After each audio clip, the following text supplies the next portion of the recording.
Where's our opening theme music? It's in development. So used to the old school So, days. yeah, trust me. I'll call my friend Ed. He's pretty good at that stuff, as you've heard over the years. Very I didn't true. even hear you come in. That's the scary. That's the creepy thing. Well, see, normally if you come into these things and your camera's muted, like I don't think it buzzes a notification or anything like that to let you know that somebody else is here. Yeah, it doesn't at all. Which kind of, yeah, it didn't. Yeah, so I actually got I got the YouTube thing working too. I'm kind of proud of myself. Oh, cool. Yeah, so we're gonna be live on YouTube in about 30 seconds or so. So you think I got enough for the No show tonight? pressure. No pressure. Yeah, I think that's pretty Hey, good. like Vince McMahon said, you can't screw up if it's live. See, I would I counter mean, that, and I would say you can only screw up when it's live. I've been there for that. The LPGA countless times. I mean, between being half drunk and just like people apparently can't count to five. Oh, But that's unfortunate. like yeah, one girl who was it? Oh, it was. Oh, I forgot to turn sounds off. Yeah, when you're at the LPGA, I think it was like my second year, and like one of the golfers actually was the defending champion was Meg Mallon. They called when they called the scores in, like yeah, she got a birdie. Then I looked through the things. I'm like, she double bogeyed. So we have it like she's got like a 2-shot lead. Then like 30 seconds later, I look it up and see it's like, yeah, she's tied for like seventh. Like, Yeah, those are not guys, the same thing. no, they're not at all. It's like 1, 2, 3, 4, 5, 6, 7. Fucking idiots. So you like my lead story, secondary story? Yeah, no, I think it's perfect. I love the part about how much of the tournament did you watch, because I won't be able to lend much to the discussion because the answer is not much. It's a valid question because I think it was like the lowest rated one because there's no Duke, no North Carolina or anything like that. Yeah, that's true. That's why kind of why I asked. You ready to go live? So we don't screw up at all. Yeah, let's go for it. Okay, 3, 2, let's go. Okay, good evening. This is the first episode, this time for real, of the MG and the Professor podcast with your host Mary Lee Gallagher. Hi, everybody. Thank you. And I'm your co-host Scott Dolph. We are going live. There's been a lot since we tried to do a show. Was it 2 weeks ago we did that, or 2.5 weeks ago, 3 weeks ago, something like that? Yeah, it was something like that. Okay, yeah. So there's been a lot. It was pre-tournament before we went on the air, so. God, that's like a month. Yeah, it's been a while. God, you're old.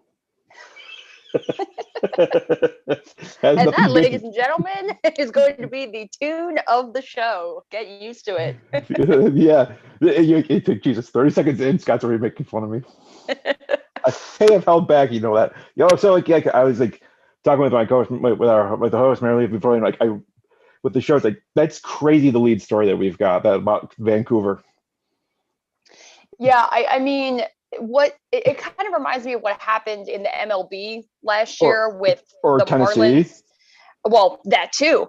But I mean, even looking at, I don't know, I think the Marlins at their most had like 15, but that included, like, it wasn't as many players. It was more on the staff side. But, you know, it's the same kind of, everybody had to know that these things were going to happen, right? That, you know, even best laid plans go awry. You could take all the precautions in the world, and there's still always possibility for something like this. So, you know, I don't know kind of where to go from here, though, in terms of what you do with Vancouver, and, you know, because the schedule's winding down. They're kind of running out of time to figure Yeah, out how to, you know, how to make up games. And, you know, of course, it doesn't just affect Vancouver, it affects all the teams that they're slated to play. which And are given all that the Canada. NHL, exactly, given that the NHL was doing the all Canada division, you know, because of travel restrictions with COVID and everything, you know, it's, I don't know. Has anything, have they even floated any sort of ideas, or, you know, it's still I kind of in that early stage? I haven't heard a thing yet, which is good, I guess. I No don't news is know. good news. I guess in this case, but 17 players, there's like 23 on like an active roster or something that someone can correct me. It's not much more than that. Right.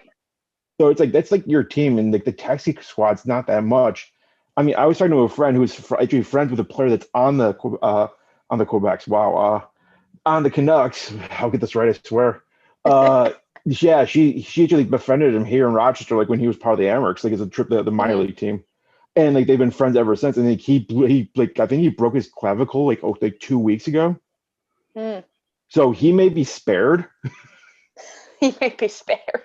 Yeah, I talked to her. It's like, you know, I think the best thing happened is he got hurt Right. because he may not have given contact to COVID, which is great news for him.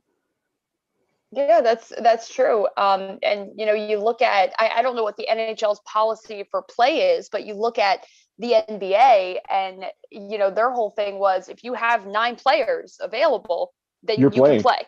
If you have yeah, 8 players available, you're not playing. So, you which know, is which is kind earlier of this season, we kind of had that incident where, you know, I know the Sixers in particular, they were right at that threshold, but because it's very interesting, because he wasn't going to play. Mike Scott was just coming off of injury at that point, but they were able to dress him, getting them to that 9. So they played like 2 games with no Ben Simmons, no Joel Embiid, no, you know, the basically no good players.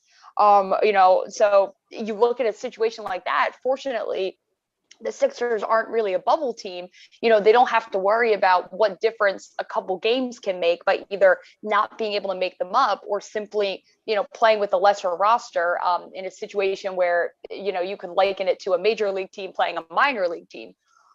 So it wasn't really too big of a deal there, but, you know, who knows what's going on with the Canucks as far as 17 players is, how are they going to be able to play games? How are they going to be able to play competitive games is probably a bigger question, because the taxi squad, you know, the players, it's not that they're bad per se, but there's a reason why they're not on the main roster. You know, they're not the guys that you want to send out there to compete, to do all these different things, you know, at the same level of the players that you're currently playing. So I don't know. It'll be interesting to continue to follow that development, and, you know, especially see like what since happens. yeah, I'm looking at the record. They're right now they're fifth in the Canadian division, or the North division they're calling it. Right. They're like, I mean, it's probably a blessing in disguise that they're that bad. That where if they shut down the team if they had to, Hmm. they're not impacting a playoff team. Yeah. Oh, yeah. With certainly, you know, they're in a fortunate situation there. It'd be if it Because was if you were try. talking about a playoff team, or even like a fringe playoff team, you know, to kind of be hit with this, and, you know, it's unfortunate, and, you know, we're starting. It seems like we're starting to get to the point where, you know, the virus is more in the rearview mirror than it is something that we're looking forward to. But, you Apparently know, not in we Canada. certainly, well, I mean, we certainly haven't completely gotten over the hump, right? So you're seeing the situation develop. You're seeing, you know, the Mets just played their first game of the season yesterday because of what was going on with the Nationals and the outbreak that they were dealing with. The Nationals just played their first game against the Braves today. So, it's something that is, as much as we want to say we're past it, we're beyond it, there's still always those elements. And, what we saw develop in the NBA earlier this year, what we're seeing develop in hockey, like you had mentioned with Tennessee, other of the college basketball teams where, they had for the first time, and I know we're going to talk about the tournament a little bit, so I don't want to go too far into it, but I remember watching Selection Sunday and seeing alternate teams. And like that just threw me because that's never something that they've done.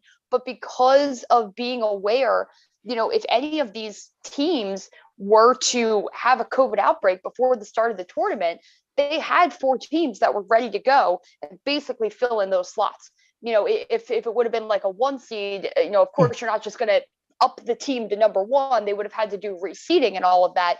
But still, just the concept that you had to have teams on the ready as backups, as a taxi squad sort of version of things where they could literally just, here we are. We don't, we're already traveled to Indianapolis. We can just get up and play.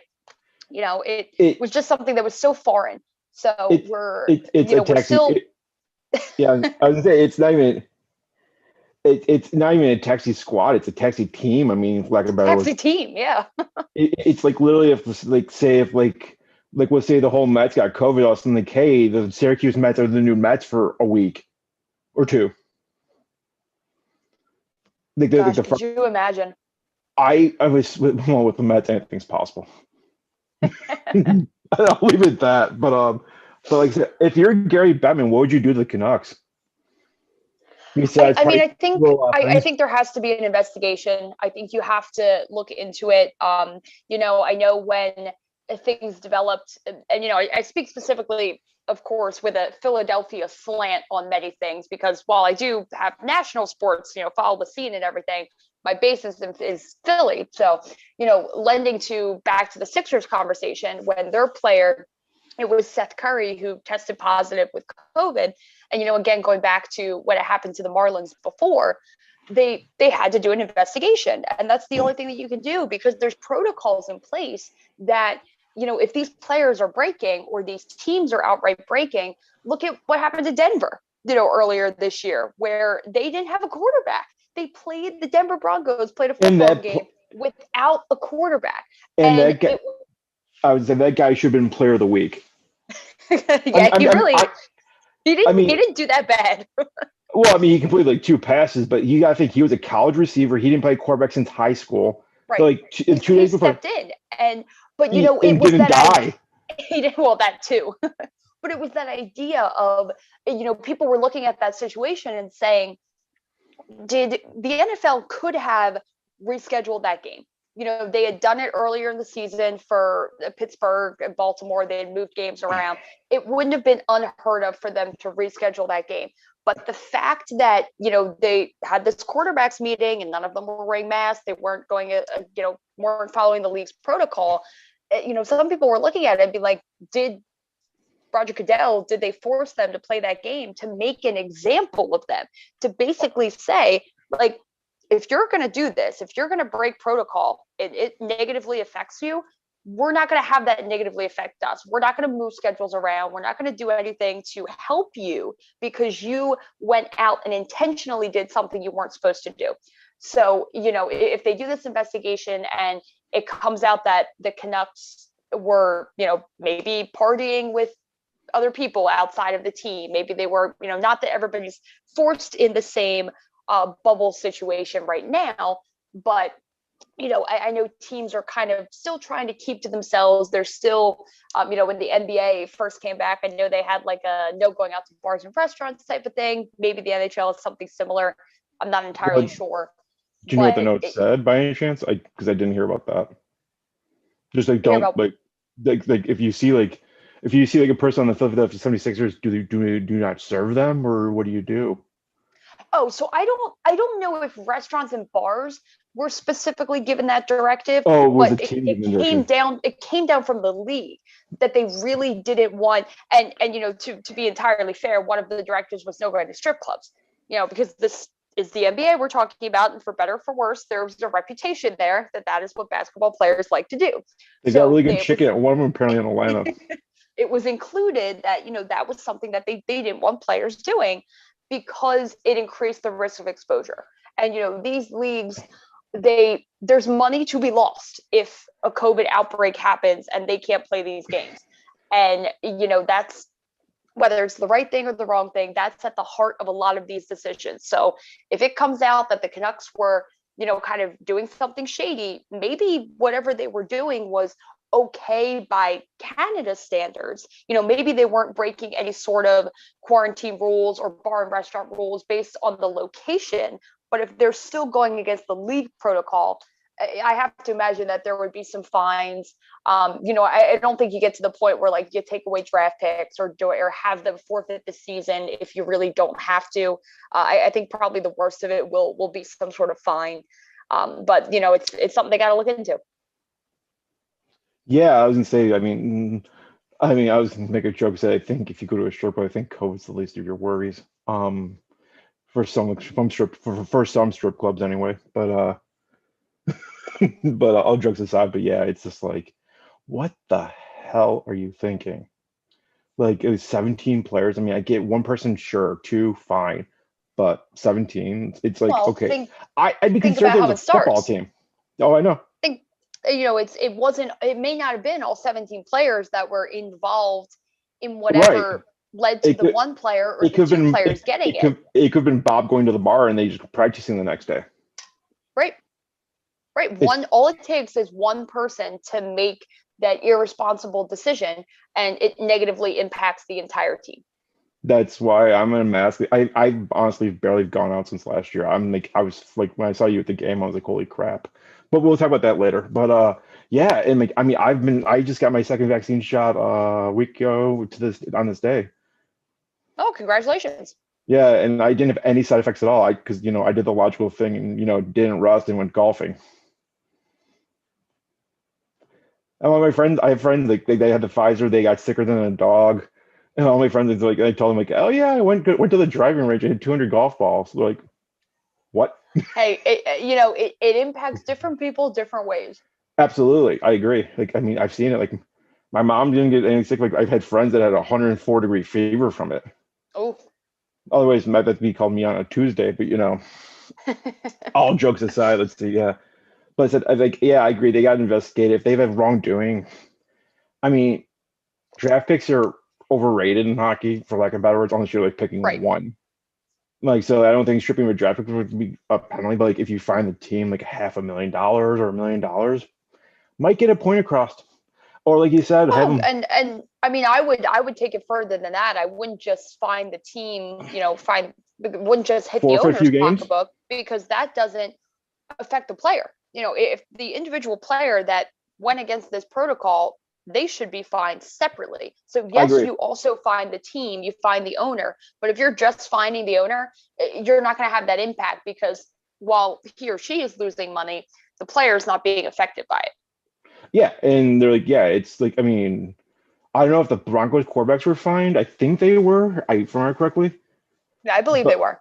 And it's just like, holy crap! It's like I remember, like they said, giving the player the game, and they didn't exactly. They were playing the Saints, who were like the number one defense at the time, and you're sending a guy that's never played quarterback for possibly 8 years out there, like good luck. Hey, I mean, this was a weird year in the NFL when it came to quarterbacks, and I mean, around the whole league, it was a weird year just because of the rash of injuries, and I get it, because lack of practices while the NFL was the least affected sport in terms of games played, baseball had to cut their season in more than in half. You had the NBA was cut short, the NHL was cut short, but the NFL still played every single game that they planned to play. They played what last year? They weren't affected that way. But they played 60 last year, I think it was. Yeah, it sounds right, because I was like, was it 72? It was an even number. Yeah, it was definitely under half. But yeah, and it's like, Yeah, that was probably the most amazing thing of last year's sports. Well, it will count the playoffs for this year too, but it was the fact that like the NFL did not miss a game. Yeah, and that it didn't surprise me honestly because it made sense in a way that the NFL would be the The money, sport that almost lucked out in some ways that they weren't playing when COVID really started to hit and really started to have the outbreaks that were impacting nationwide and even worldwide, but specifically from a US sports standpoint, the NBA was in season, the NHL was in season, and somehow baseball was just the not starting. NFL finds a way to play games and baseball can't, because the NFL played, they still had a couple months to figure everything out and get seats, get their social distance figured out, get their seats zip tied, and whatever the case, they were trying to do to put in those COVID safety measures. They had that time. So that didn't surprise me. But it also didn't surprise me when you started to see so many players going down due to injuries, because like you said, there wasn't as much practice time. There wasn't as much off-season conditioning. You There didn't was no have training off-season. camps. Rookies didn't have rookie mini camps. There weren't OTAs in the traditional sense. So it wasn't surprising that a lot of players got injured, but seeing the amount of quarterbacks that were used, I don't know around the league specifically, but within the NL East in particular, there was 1 week where literally every NFC team East. started. Yes, I just call it the NL East. I'm watching baseball. My apologies. Okay. There's my mistake of the day. Try not to make another one. No promises. But yes, the NFC East, where they had 1 week where they were starting all backup quarterbacks. And it was just crazy. Like the way, Dallas went through, feels like they went through like 100 different quarterbacks. The Eagles, of course, everything that happened there, the Giants and, Washington ended up with a great story and, Alex Smith being able to quarterback the team, but he wasn't the guy who, started the depth chart number one. So definitely went through a lot of quarterbacks in that division. The problem with Washington, a lot of them are going now. So yeah, I would say the good news is like Washington had Alex Smith and had the comeback player of the year, and it was the greatest story of the NFL last year. Oh yeah, 100%. And honestly, I was telling people, even if he played one snap, as long as he took the field, I was like, you give him comeback player of the year. That man almost died. I would say just him getting cleared to play, I would give it to him. Yeah. I'm not to gross you up, but did you see that leg? Not the injury itself, like his actual leg afterwards. Oh yeah, I watched I came across it by accident and I ended up keeping it on. Not really sure why, because it's not like, no, it's not my thing. But I was engaged in the story. I was interested in it. So yeah, I watched that. I thought about the surgery. I was like, holy hell, you're special. Oh no. I watched the special about the surgery and about the recovery and those kind of things. No, I didn't actually physically watch no. Yeah, it's not for exactly the squeamish. We'll just leave it at that. Hey, I'm the person that like turns away when you hear the sound of the injury. You don't see it. Like everybody talked about a couple years ago, the Louisville player that basically, I don't even know how to describe what he did to his knee, his leg. Yeah. But yeah, like the double compound fracture. Heard the sound, immediately looked away. It's like, I do not want to see that bone hanging by a thread. Like, no, not for me. So you never wanted to watch me play sports, I take it. Yeah, life hack. Don't, for anyone that's listening to the show, either live or elsewhere, do not try to pop your shoulder in front of your mother. It's solid life advice. Like when you pop it out and you try to pop it back in, just don't do that. No. Mothers tend to freak out a little. Just you ask your mother if you did that, what would happen? Gotcha. Yeah. So on to the next story. I mean, like, yeah. So what I would do, like I said, you got to investigate. It's that simple. If they're wrongdoing, throw the book at them. Yeah. And tell them do something. Tell them you're done for the year. Treat it like the Mighty Ducks movie, where the team got the measles and they got to cancel the rest of the season. They forfeit.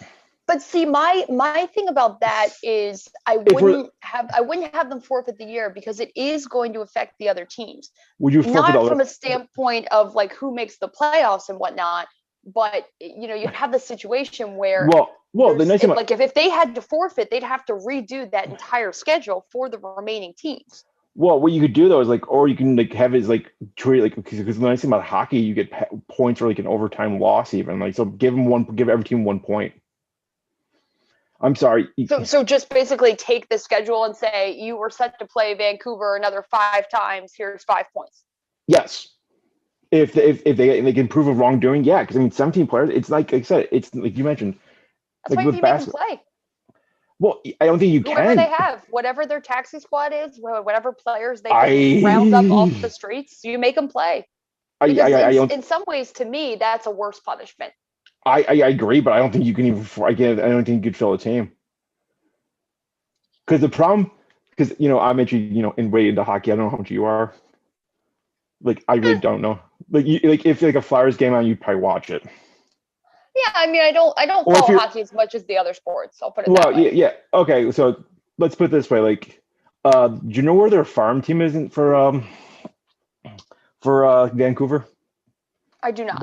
Like they're like they call like the Rochester Emeralds of the farm team for the Buffalo Sabres. It's in Utica, New York.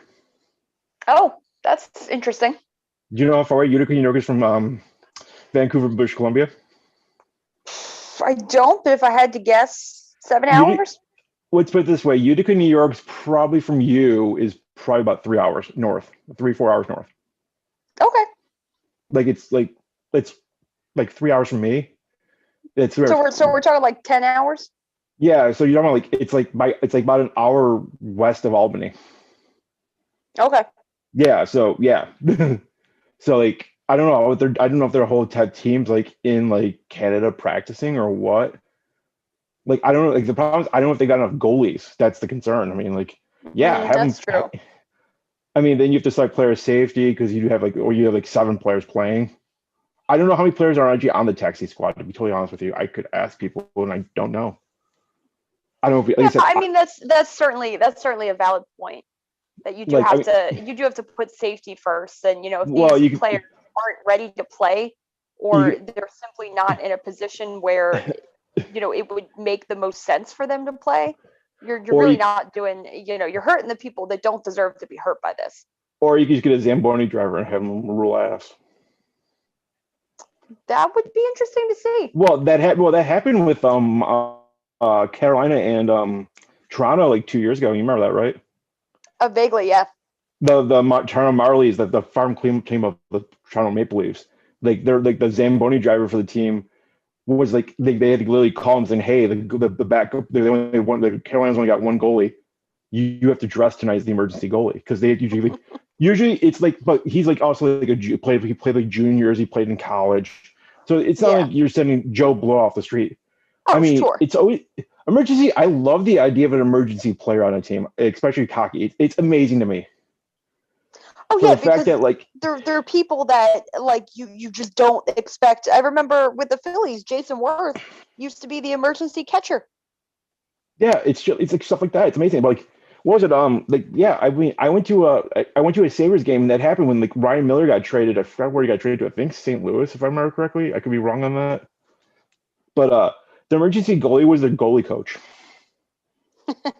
By the way, he's also 53 years old and played in the NHL for 15 years. Wow. As a goalie, like so, it's like he's like, wait, I have to wear pads again. He was excited. So like stuff like that. Yeah, one more moment of glory. Well, yeah, I mean, he didn't play it all, but it was still amazing to think.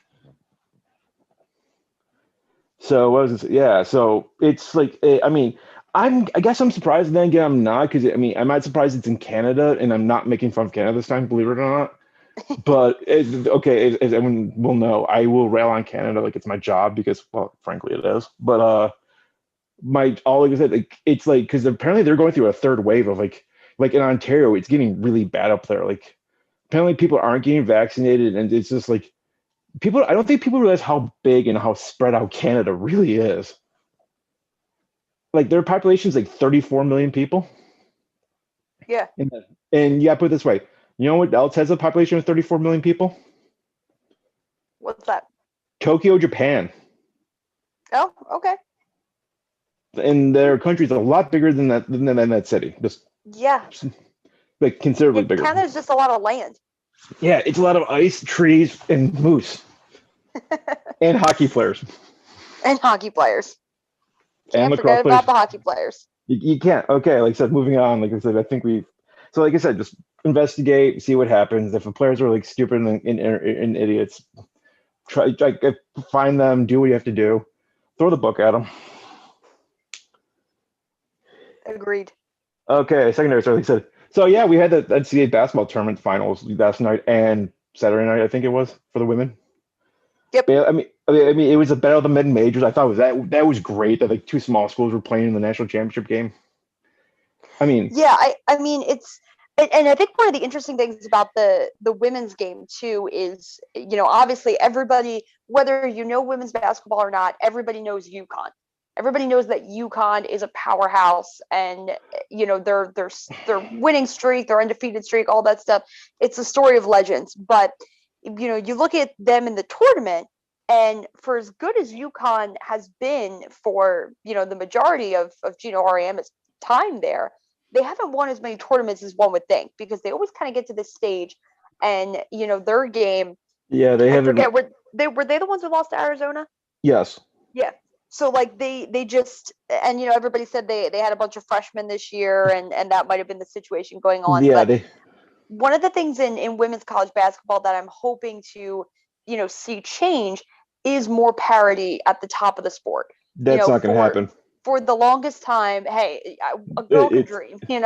I mean, I hope so, but like Gino is such a great coach. Like, I Oh, don't know he's if not you. going anywhere. But No, I no, no, think no, you no. need to start to see other schools emerge in the way that in Arizona did this year.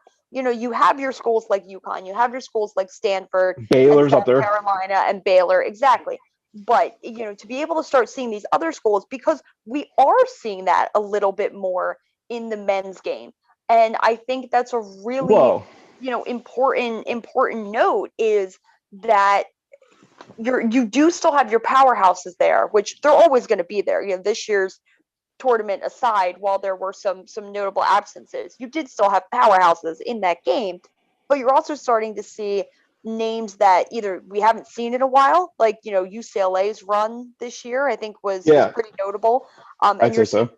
that just really haven't been there before.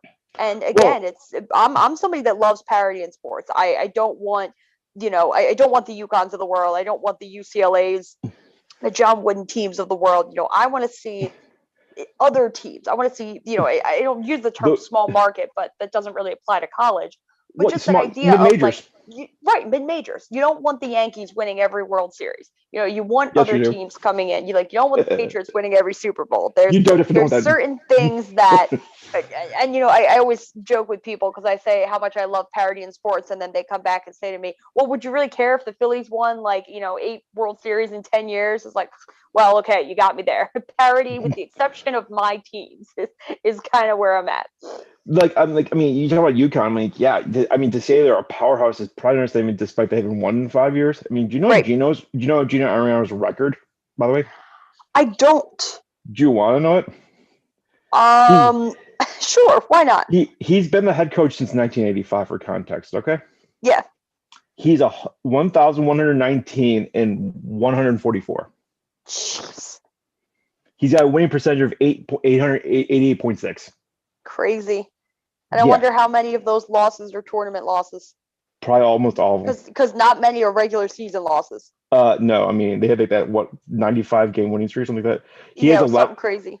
Yeah, he's got like 11 NCAA championships. He's been in the Final Four 21 times. Wow. He's won the Big East. He's won the conference tournaments of either the Big East or the AAC 26 times. They've been the regular season champion those 26 times. Yeah, incredible. Eight-time coach of the year. Yeah, I consider he's the greatest women's basketball coach all the time. But yeah, 100%. I mean, it's just so fascinating. It's him and Pat Summitt and no one else. Yeah, and it was funny, because I was actually having this conversation the other day with his role in the program and what he means to it. So if Gino Auriemma were ever to decide to retire, which one day I'm sure he will, does the success of the program go with it? No. Or has UConn built that reputation that it's not just him. Now, what if it was a situation where he went to another school?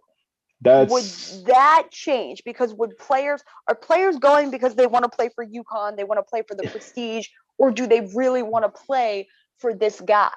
I think it's both. It's probably both. I mean, like if you say he went to, I'll just say for funsies, we'll say he went to Syracuse to take over the women's program. We'll just say that for convenience sake, because it's like we'll say it's like a, or we'll say like something like we'll say so it's a decent school, but not like the powerhouse like UConn is. So it's like he's transferring to like Tennessee, Baylor, South Carolina, like he's not going to like one dynasty to basically another. Mm-hmm. Like see, so, yeah, he starts like or builds up another small, or he goes to a small program. Do they follow it? Probably, but it's like the thing though is, I think if he retired tomorrow, or like I said, he went to another program, I think there's enough UConn alum women's players that would jump at the chance to have that coaching job. That's a good point. Someone there would be no shortage of candidates. Yeah, they would have the easiest. They would have the hardest job search in America. Just because it'd be like, I want her, or him or her, or more like her, I would say, because it's women's basketball. Because you don't really see. I would imagine it would have to be a her. You'd hope. We'll talk about this in a second, because I mean I'm pissed off about this whole thing. So I'm really outspoken about this. Like I mean I've talked with my mom about this, and I was disgusted. Yeah. Yeah. So like, how much of the tournament did you actually watch this year? While we're on the topic. So the women's tournament, almost none. A couple minutes here and there. I to be entirely honest, I just don't get into women's basketball. The way that I know some people are. I don't know why. I don't know what it is about the game that it just doesn't grab me. And to be entirely honest, basketball as a whole isn't exactly my number one. I don't really watch college basketball as much during the year as I do tournament time. And I watch the tournament because the tournament is known, and it's just fascinating to me. And, in some ways I question if seeds are manufactured in a sense so that we get some of these upsets that we're getting, if people are kind of intentionally manipulating things as far as that goes. But, that's a conspiracy theory for another day. Point just being, when it comes to March Madness, you never know what you're going to get. And you should always expect the unexpected, because you do have these situations where, like a couple years ago, I think all 4 number ones made it to the Final Four, and that was so rare. Like that right. Barely happens. Or this year with Oral Roberts winning the first 2 rounds, which I mean made some people a lot of money, who was a 15 seed. Yeah. Well, look at the past couple of years. We saw Virginia go down as a 1 seed not that long ago. We've seen Duke went down as a 2 seed not that long ago. Syracuse has lost to 15. Syracuse was the first team to lose as a 2 seed to a 15 seed. Yeah. But yeah, you're starting to see like these more and more these lower seeded teams are making an impact. These teams that no one's ever heard of before the tournament started. I joked on Facebook. I was like, if you ever heard of Oral Roberts University, I actually have, where it was located. They're in Oklahoma. I didn't know that off the top of my head, because they've been in the tournament a few times and they've actually done decent damage. But anyway, you heard the whole scandal with the whole basketball tournament this year, right? Which one? With the women's weight room. Oh, the weight room scandal. Yes. I mean, if I'm the women, oh my God, I'm surprised they were so civil. So here's kind of my take on the whole thing, and it's going to be very difficult to explain this in a politically correct way. I'll put it that way. So, it's 2021, and, people say that all the time, and like, oh, it's 2020, things are different, things are this, things are that, where, equality is front and center. We want to make sure that everybody's treated the same way, and this and that. And you have an organization like the NCAA, which is not exactly known for being the best when it comes to the treatment of their student athletes. There have been papers, academic papers written on basically comparing the NCAA to plantation owners in the South at the time of slavery. That's probably the nicest way of saying it. It probably is. This league, this organization has also been likened to a cartel. So, there's not, that's a great book, by the way. I don't know if you've ever read it. I think it's called The Cartel, and it's about the I've heard NCAA and of it. all of their, yeah, it's really a great read. I would recommend it. But I presume it's Perky Chipper reading. What's that? I presume it's Perky Chipper and like optimistic and upbeat. Oh yeah, of course. Talks about good. how great the future is going to be and how the NCAA can fix all their problems. Yeah, it's definitely. I mean, it was written. I think it was written in like early 2000s or something like that. And what's interesting about it is some of the issues that are addressed still plague the NCAA today. So clearly they haven't learned from their mistakes and from the various issues that they've brought upon themselves. But speaking specifically to this women's weight room thing, is we're at a time where the microscope is so far on you.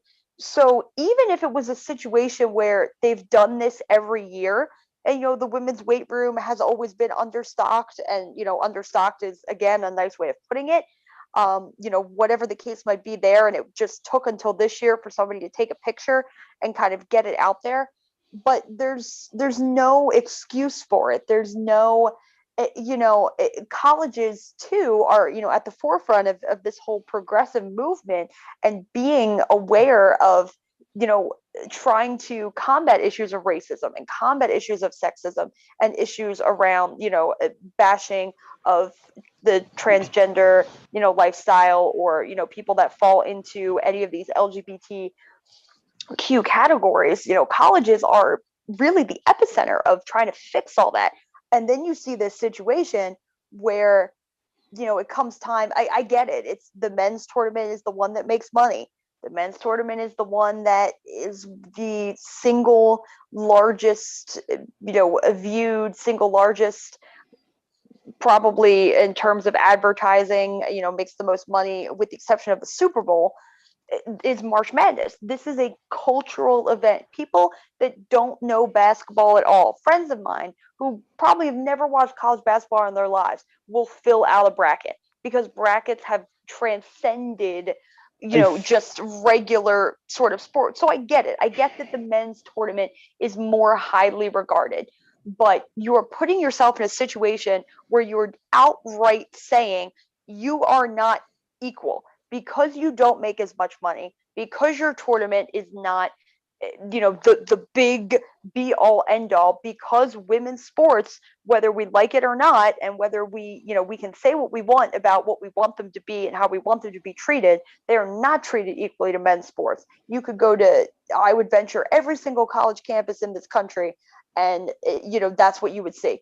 You would see men's sports that are completely much better treated, much better regarded. Women's sports exist as they do partially because Title IX. Title IX is the bastion that is the reason why, if you add a men's sport to a college campus, you have to add a corresponding women's sport, because there have to be equal representation in terms of what you're doing. Now, of course, Title IX doesn't say you have to put as much money into your women's sports as your men's sports. I thought you did. It's not black and white.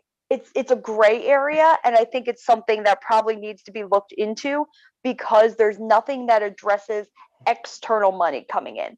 So the way that's a whole different animal. Exactly. So like the way that Title IX basically operates is the school or the university, they have to put equal resources in. But there's no rule that says that if I am an alum of Alabama and I am a millionaire and I want to give $1 million to the football program, that the university has to do anything to match that for the women's, softball team, let alone the men's basketball team. So, that's part of the issue, I think, with college sports too, is football and basketball in particular on the men's side have transcended this idea of what it means to be a college athlete, because you're looking at a situation where these teams, and specifically ones at schools where those programs make them a lot of money, that you just see a situation where all of the attention is there. and all of the effort is there and all of the emphasis is there. Like I always talk about that with the SEC in football. If you're going to play football at the SEC, you're not going to Alabama to get an education. You're not going to Clemson to get an education. You are going to play that sport because. We rephrase to say the majority. Sure. Yes, of course. Not everyone. It should never do everything in absolutes. It's never and never. It's never and always. Especially in sports. But some of these schools have these reputations for a reason, that they treat their athletics, specifically football programs, and to an extent basketball programs, as big business, as opposed to these are sports that are being played. When you look at the women's sports, there's not that side of it. So does it surprise me that the NCAA would not have the foresight to be equal, to even think about, like, hey, just because the women's basketball tournament doesn't make all this money, that these athletes don't need a weight room that's properly stocked with the same equipment that the men have. That doesn't surprise me. Does it disappoint me though? It does. I would hope so. I mean, like I said, you just don't want dumbbells and yoga mats? No, I mean, like they could have even the bare minimum, like, would have been okay. It's not great what you did, but at least you could have gone the bare minimum. They didn't even go the bare minimum. It honestly feels like they completely forgot that they also had to stock a women's room. So they probably went to the men's room and was like, what can we get rid of? Like, what can we throw over there to make it look like, oh yeah, like we totally didn't forget about you. Here's some stuff.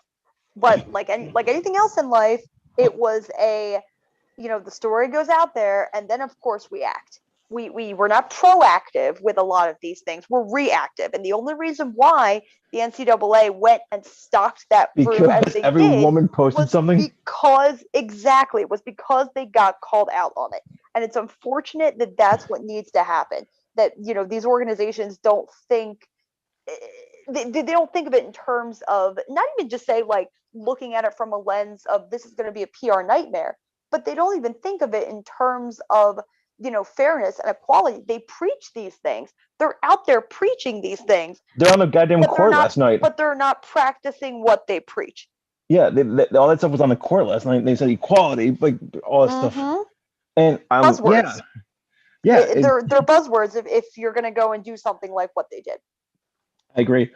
So, I mean, two things. One, Title IX, like I support it, with the exception of college football. Because logistically, there's no women's sport even close. Right. In the sense that, like, there's not a women's sport that has, not even like the whole, like, rah-rah, it's football. Not that at all. It's the sheer fact that, like, there's no women's sport that has 90 players on it, has Lord knows how many assistants and a head coach. I mean, one of the things that pisses me off with the difference between, I'll give you comparable, like, it's funny you mentioned Alabama. It really is, because I was going to use Alabama as my example. I'm proud of you for that.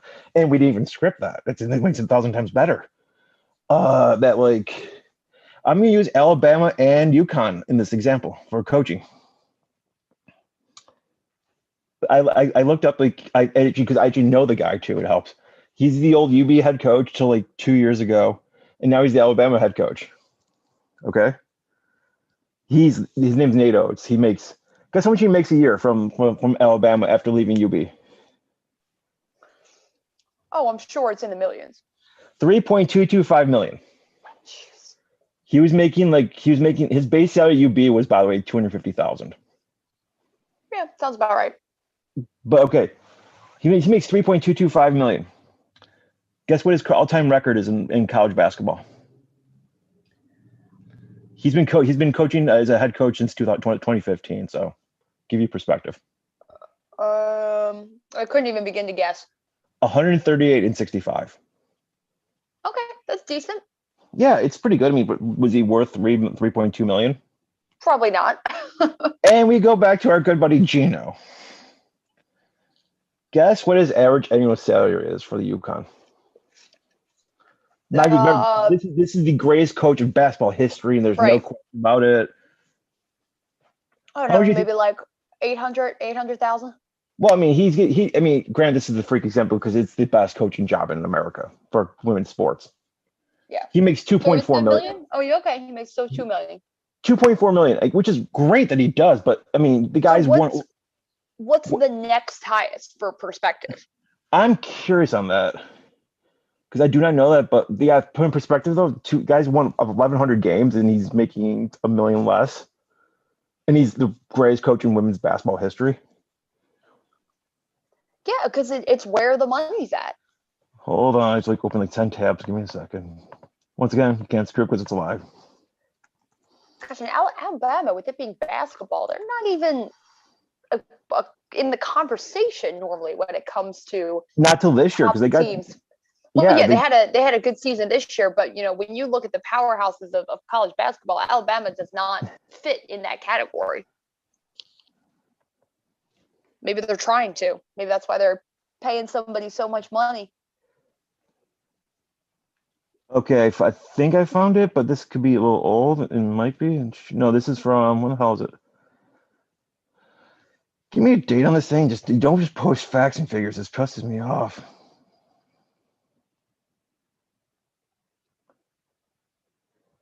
Okay, 28. This is as of 2018. So I mean, it's not accurate, but it gives a fair representation. Yeah, it's still good for perspective. Pat Summitt was Gino was the second highest paid coach, by the way. Then he was Pat Summitt was the highest paid coach at 1.125 million, like 3 years ago. Okay. Right before she had to retire because of Alzheimer's and ultimately passing. Back then, Gino was making a base salary of 988,000.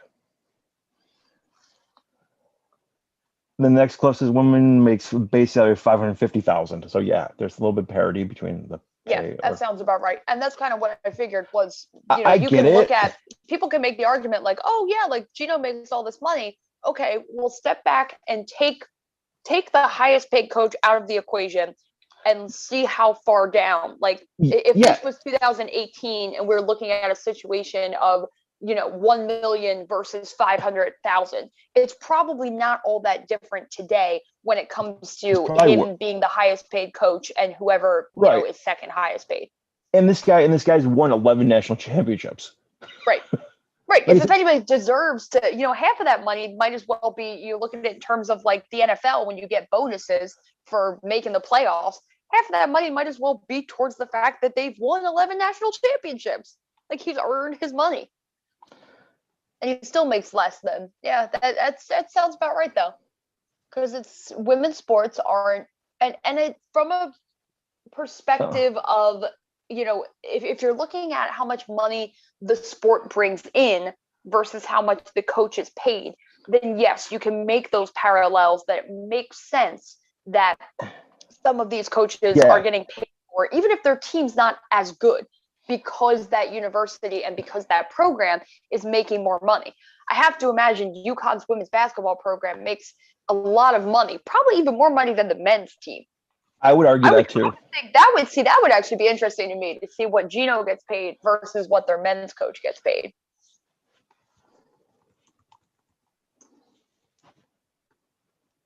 I don't even know who's the men's head coach anymore.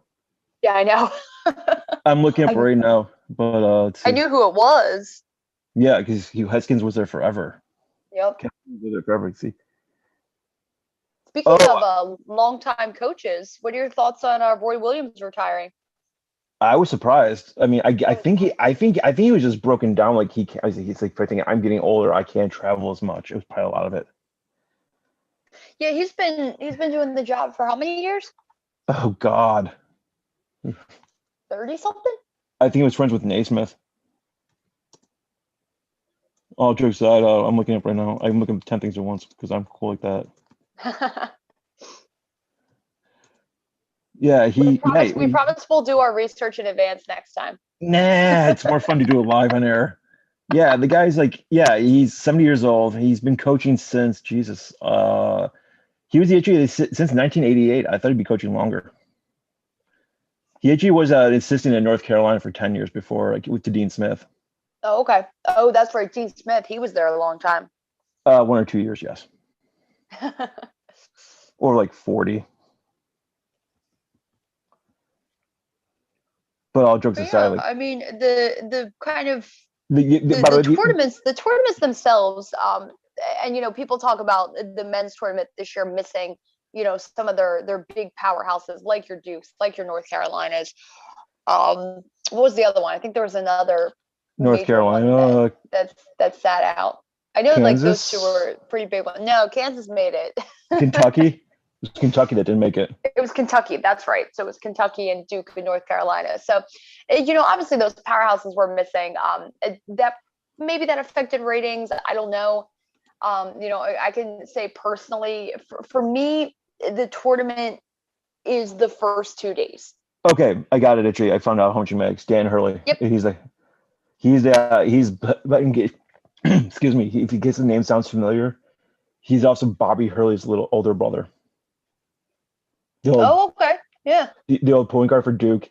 He was actually Bobby Hurley was the coach for Buffalo before he went to Arizona State, but he makes $2.9 million. He makes more than Gino. Okay, so he makes more than Gino. Okay, so there you go. That is case in point, a perfect example as to how colleges view women's athletics versus men's athletics. At the same school, no less. At the same school, you have a program that is possibly the best with men or women's. You could argue against UCLA. I know people have compared the two frequently, so I'm not going to hands down say one and two, close. more like a 1A, 1B.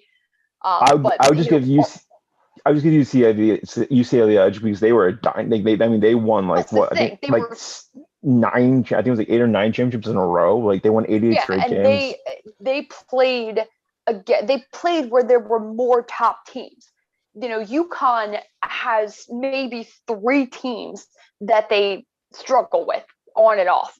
UCLA, as great as they were, the men's college basketball picture was stronger than the women's college basketball picture. So I get why people argue for both sides of it. But the point is to say, even being one of the best men or women's college basketball teams of all time, and he's the greatest coach of any level of basketball. Greatest coach, and he still makes less than his counterpart, who is currently coaching what I would call a rebuilding UConn. That's a nice way to say it. Yeah, like they haven't been really perennial contenders in several years now. But again, where's the money? Where's the money? Right. Who are the donors? Who's writing the checks? The men's program. I can make some school really you go to, this is clearly an example, because if ever there was a place where the coach had a chance of making more money on the women's side, it would have been the UConn example. But since it is not the UConn example, it kind of just takes us back to the ideas of how the NCAA and how these colleges and universities, as much as they say that women's sports are equal to men's, they're not close. It's all talk. It's all talk. And when people talk about the expression, you put your money where your mouth is, well, their money is telling the story. Their money's elsewhere. Yeah, their money is telling the story. I mean, not the words. If we talk about donors, that's a whole different dark side of sports we can go into. It is, and it's one that I don't like. I don't like that there's that much money that gets funneled into some of these college programs, through donors and through trustees and things like that. But that's definitely a topic for another day. Yeah, and it probably could take us days to talk about it all. Oh yeah. But so I mean, the basketball tournament's done. It was like I say, it was interesting with all the big name powerhouses in it, and the games were still good. There were still great games from start to finish. For me personally, like I said, my tournament tends to end after like the first 2 days. I like watching the early games. I like watching the chance of upsets, but it's a lot of basketball to commit to in a short window of time. So unfortunately, you just can't watch it all. Some of the games are on at the same time. You can't watch it all. So. But yeah, I think it was a competitive tournament, so I don't think that was an issue as far as missing the top teams. I think the games were good. I don't know. I can't really pinpoint the reason why it wasn't. Yeah. Maybe why the final was lower rated was because of being Baylor Gonzaga. Those are two teams that you don't you don't hear a lot within that particular context. So I don't know, but sports and TV ratings it doesn't really tell the full picture. I think we're going to try that with ratings another are one down. later. Sports wide TV ratings tend to be down. So except for the NFL. I don't. Yeah. So like I don't know if you can pinpoint specifically the teams in that game were the reason why, or if it's just the tournament saw a decline this year. Did you catch that Gonzaga UCLA game? Part of it. The ending.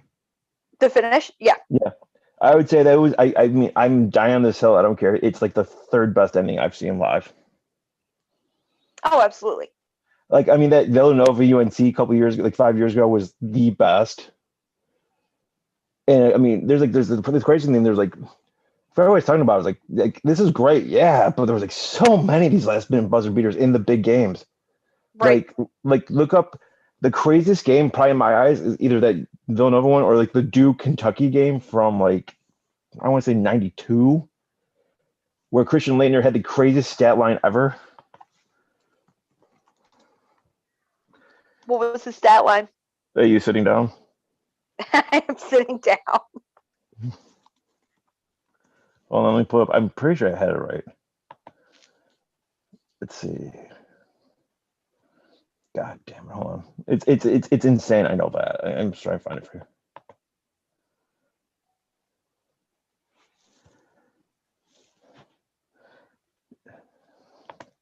you. I'm like this. I'm literally trying to find it.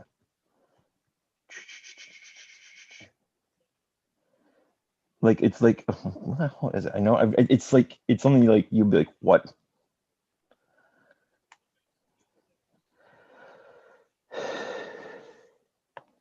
Yeah, it is from '92. What the hell is it? Yeah, I think it was the Elite Eight.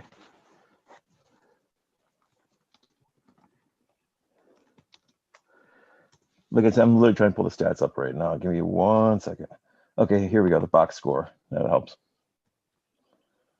What would be a good game for? Like, I mean, they had like Jamal Mashburn in this game. Like, I'm like just to look like Bobby Hurley, Thomas Grant Hill was a reserve on this team. Let's put it that way.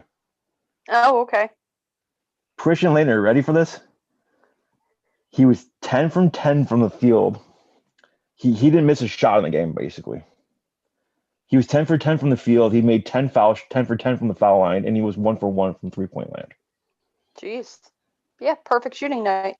We don't see that often. Yeah, he had 31 points in the game. He was by far the leading scorer. But yeah, including the game winner that you've probably seen 1,000 times in replay if you've never seen it. The half court lob and yeah. Mm-hmm. But think about that. He didn't miss a shot that night. And he played 43 minutes. He played in like almost all of overtime too. Yeah, that's certainly impressive. One of the best college basketball stories, and yet he did just about nothing in the NBA. I mean, I'll give him credit, like a 15-year career in the NBA, so it's not like he like bombed totally. Well, yeah, that's true. He wasn't, he had the longevity. He just wasn't really he wasn't good. Name that people, probably the best, if not, one of the best, if not the best college basketball player, like pure college basketball player who didn't go on to have that kind of NBA career. Well, I thought you were going to leave it and saying the greatest college basketball player of all time. He's probably, if he's not one, he's two. Because it's funny. I'd probably put. It's funny you mentioned Bill Walton above him. That I was going to say. It's funny you mentioned UCLA because they were a cheat code in like the '60s. Yeah, you couldn't beat him. Yeah, Bill Walton was a center. Do you know who was a center before him? No. A center named Lou Alcindor. Have you heard of him? Oh, yes. Could you imagine 6 years of that back to back? No, you go from Kareem, like, oh cool, Kareem's not here, or he just graduated. Oh, we got this sophomore because back then freshmen didn't play. I don't know if you know that. like you like, God damn it, really? We go from Alcindor to Walton, really? Like back to back. Yeah, that's pretty incredible. Yeah, I said, why do I even throw down low? Like I wouldn't want to go down in that pain at all. And remember, there was no 3 pointers at the time either, so you Yeah. can't like. It's not like you can go just like stop and pop and be like the freaking what you call it, like the Warriors. I was like, I couldn't think of the Golden State Warriors name off the top of my head. So it's like Jesus. It's like you go from the one all-time great to another back to back in college basketball. You can't ask for much more. Yeah. I mean, you wonder why they won so many damn championships. Well, there's Exhibit A and B. But yeah, I mean Christian Laettner. I think one of the funniest things about him is when you look at that Team USA basketball team. And there's him. Well, and there's him. Well, he wasn't supposed to be the player. They wanted one college basketball player on the team. Yep. He wasn't the first choice.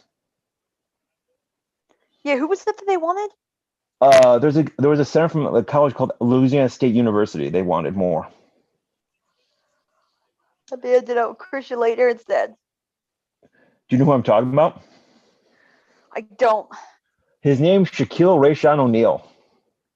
Oh, okay. Could you imagine if Shaq was on the team? I mean, it's hard to imagine them being any better than they were, but yeah, that would have been interesting. I mean, the thing that was objectively, they're all in the hall. The crazy thing is that dream team, not just because they went in as a team, but they're all because I don't know if you've been to like Basketball Hall of Fame in Springfield, Mass. I have not. It's not the College Basketball Hall of Fame. It's not the Pro Basketball Hall of Fame. It's the Basketball Hall of Fame. Smith. Yeah. Yeah, it covers all basketball. So I mean, you got to think about all 12 guys on that dream team are in the Hall of Fame as individuals, besides as a team. Yeah, that's pretty incredible. I mean, because like I said, Christian Laettner is probably the second greatest basketball player of all time in college basketball. So, like I said, it's just crazy to think. And it's just like, wow. Yeah, I mean, yeah, it's college basketball is so interesting, and it's kind of going back onto the topic of the tournament. I think that the tournament is so unique in a lot of ways, and you do get to see people that don't watch college basketball during the year will tune in for the tournament because of the reputation there, because of just the people always talk about the whole any given Sunday mentality, and yes, while that is possible, any given game, you don't see the upsets in these major sports as much to the degree of what you see in college basketball. And I think that's something that makes March Madness in particular as special as it is because it just is something that you just don't expect. And that's why I always say expect the unexpected. Don't go into it thinking that you're gonna have this great looking bracket. When you come out of things, it's probably gonna have a lot of red pen on it or a lot of X's. If you're doing it on your computer, there'll be a lot of crossed out lines, but you're gonna enjoy a lot of good games in the process. So that's kind of the trade-off. Sorry to break in. Like, I mean, I know we'll probably do this a bit too. Like, and it's kind of breaking news, sort of maybe, but like the Sabres won another hockey game. They're up to 9 wins now. Whoa. Yeah, they've won Buffalo. They've won like 3 of the last 5. It's like weird. Look at that. Yeah, it turns out all they had to do was beat the Flyers. I mean, granted, like they're still like dead last, and it's not close, but still, I mean, probably the second worst team in the last month. Probably. But all jokes aside, like I'm just wanting to break that because I just caught the score. It was kind of cool. They're playing New Jersey, in case you care, and it was pretty cool. One of the players for the Sabres, his little brother, played his first game for the Devils tonight. It was like Tage Thompson. I forgot the other guy's name, but it's kind of cool. That's pretty neat. Yeah, it's always cool when you see like. Yeah, and so the Sabres won again. It's like, what the hell? Like they're pulling out of the basements, I guess. Hey, maybe if Vancouver has to forfeit, Buffalo will catch them and wins. No, I would say this is not the Mighty Ducks, okay? Which is still like a soft spot in my heart for those 3 movies, even how horribly inaccurate they are. So I take it you're not going to watch the new show? I've watched the first episode. I did like it. And it's like when The Last of Us is like aged like an hour since like the last episode, like the last D3. Yeah. I fully plan on watching it all, even though I don't have Disney Plus. I'll get it by other means. Don't we all? I love the other means. We'll just leave it at that. Yep. So we'll go from one like so like back to the whole thing. Like I guess my other question I wrote to you was, what should women do in response to like the whole scandal? Like besides do what they did, like as a I whole. mean, I think, yeah, I definitely think speaking out, was a big first step, because it did show the world what I think these female athletes already knew, regarding their status and how they're treated, and what they should expect versus what they get, reality versus perception in some of these situations. I'm not sure beyond that, unfortunately, that there's much they can do.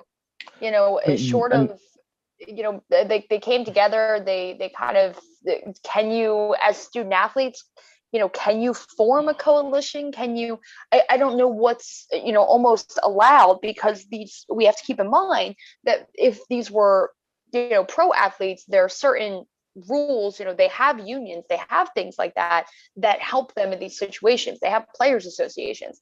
I don't think such a thing exist for college athletes. I think they rely on the NCAA is supposed to be the ones that have their backs. They're the ones that govern the rules, but they're also supposed to be the ones that protect the rights and these individuals from certain things like what's going on. But when they're the ones causing the problem, they're obviously not going to protect against it. Could you boycott? Could you say you're not going to play? Could you take yourself out of the tournament? Sure, you could do all those things, but in the long run, all preemptive action at this point, I think, would hurt women's basketball more than it would help it. So unfortunately, I don't think that there's really anything that these women can do to, with the exception of just continuing to speak out, continuing to be vocal, continuing to, put the NCAA to task, because the only way that things are going to change is if people continue to speak out about it, and they continue to tell their truth. And as we're seeing in the world in general, that's really all it takes. All it takes is enough people to expose the corruption, expose the inequality, and it not to say it fixes itself. Obviously, all of this stuff takes hard work, and it takes effort, and it takes cooperation by all parties involved. But there has to be a starting point, and I think the women, did the best that they could do, as far as getting that information out there and telling that story. And they just have to continue to be vocal about it. I think that's the best course of action. I mean, I think they should go way further. I mean, like, I think that I would threaten to pull out of the NCAA. Like, I mean, there's like scandals like this all through. I mean, besides like women's sports in general, just like, The only way it's going to work is if your top teams did it. I think UConn would. If I, you had UConn leading the charge, then maybe I could see something like that working.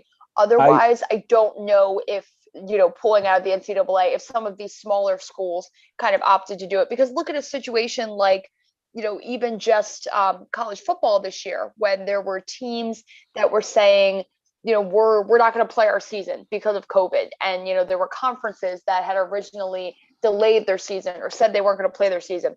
College football didn't blink. They didn't care. They didn't care if, some of these schools didn't play. It didn't affect them. They didn't lose money.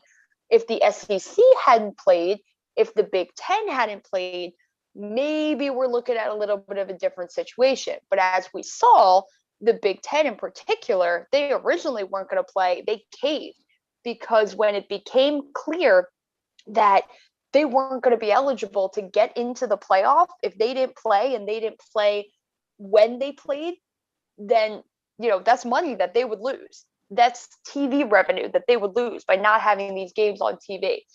So you kind of see where the NCAA has the power versus where the institutions have the power.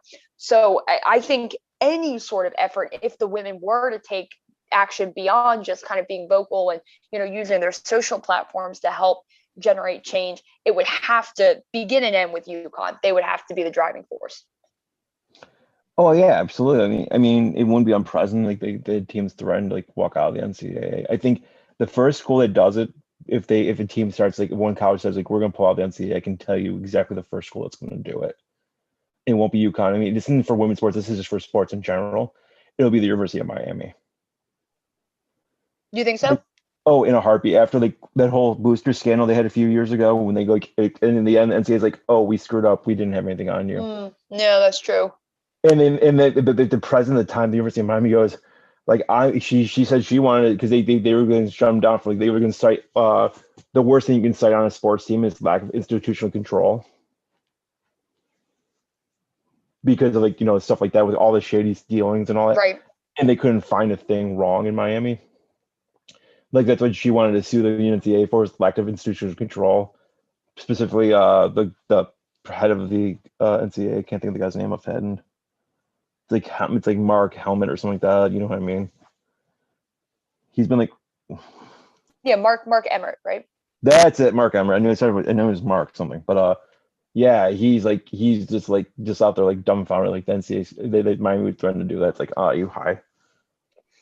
Yeah, I mean, it can't just be a threat though. It has to be whatever, school kind of leads the charge. They have to follow through with it, no matter, and it's a scary situation to be in, especially when you're the first, because you don't know if you're going to have, other schools, other university presidents, they might tell you like, yeah, we're gonna have your back, we're gonna follow through.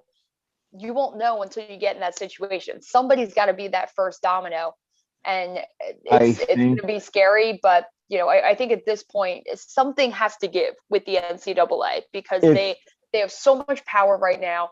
And if no one kind of stands, it's hard to stand up to them. It's a David and Goliath sort of situation, but nothing's going to change the way that things are now. They have way too much power.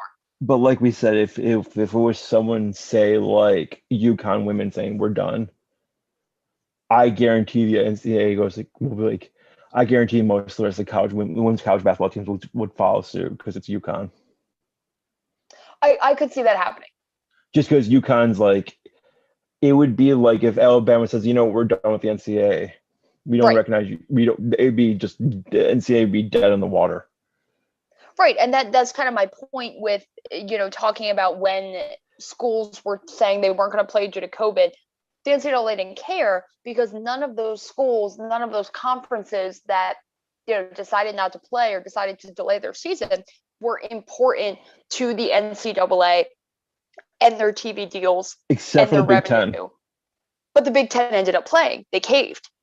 Yeah. If the Big Ten hadn't caved, we might be having a different conversation. But because they caved, because they caved, the NCAA won. Yes, absolutely. I agree with that 1,000%.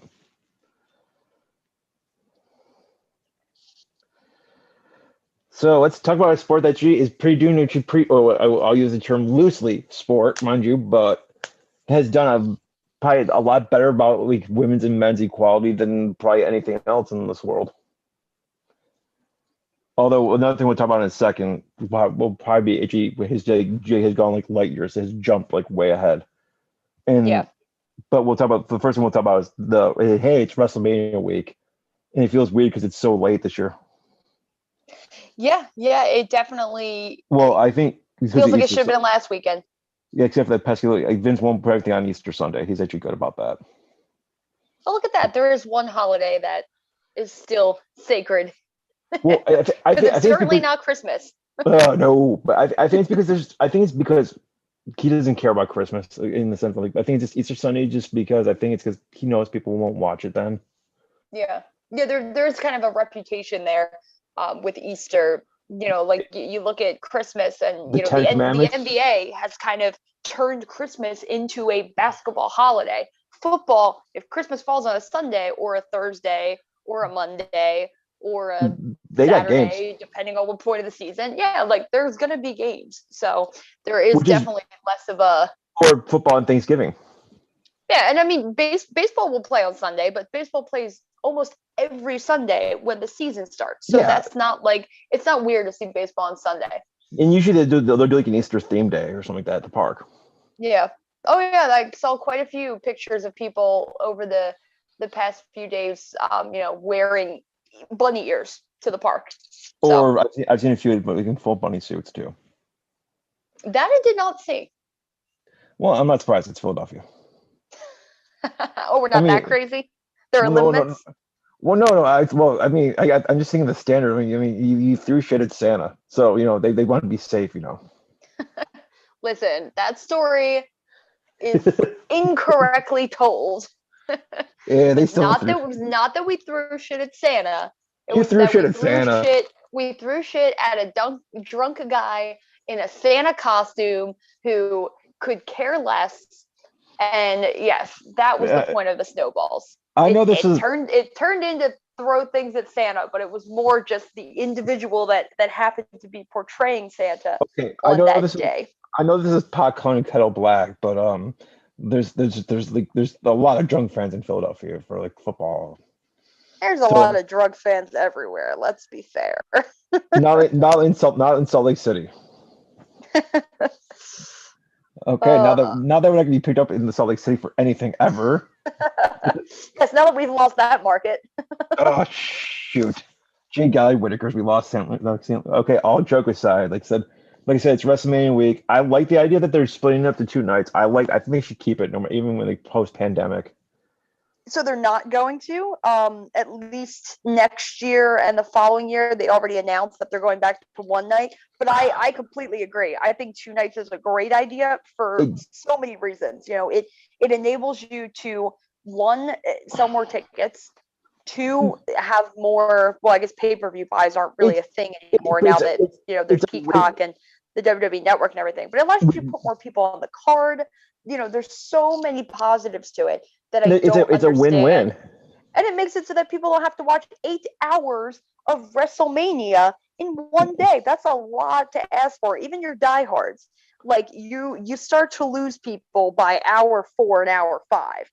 So your main event comes and they're gassed. It's too much. If it's a warmer day, it's just not a good combination for things. So yeah, I completely agree. I think 2-night WrestleMania would be a great thing going forward. But I guess there's a tradition there that Vince doesn't want to lose. Well, you can have the bigger events on Sunday night, but I think 2 nights in LA would be great in 2 years. Yeah, no, I think it would be, and maybe maybe they'll rethink their decision. If I'm surprised no one's telling, hey Vince, you'll make twice as much money. Right. Yeah, everything about it is double the opportunity. Like, yes, okay, you have to pay more performers to be on the card. The gate is gonna go differently, but you're still making more money than what you would end up paying out. Oh, absolutely. And I think 2-night takeover is a great idea too, because again, NXT is starting to swell to the point where you have so many wrestlers that are on that roster because they just keep signing people that so many of them don't see TV.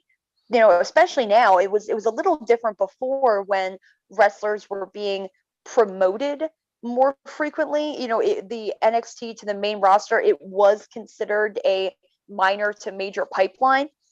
But now that NXT is, not treated as developmental so much anymore, they've kind of shed that label, and people stay there longer. You have guys like Johnny Gargano and Tommaso Ciampa that I feel like have been there like 5 years now.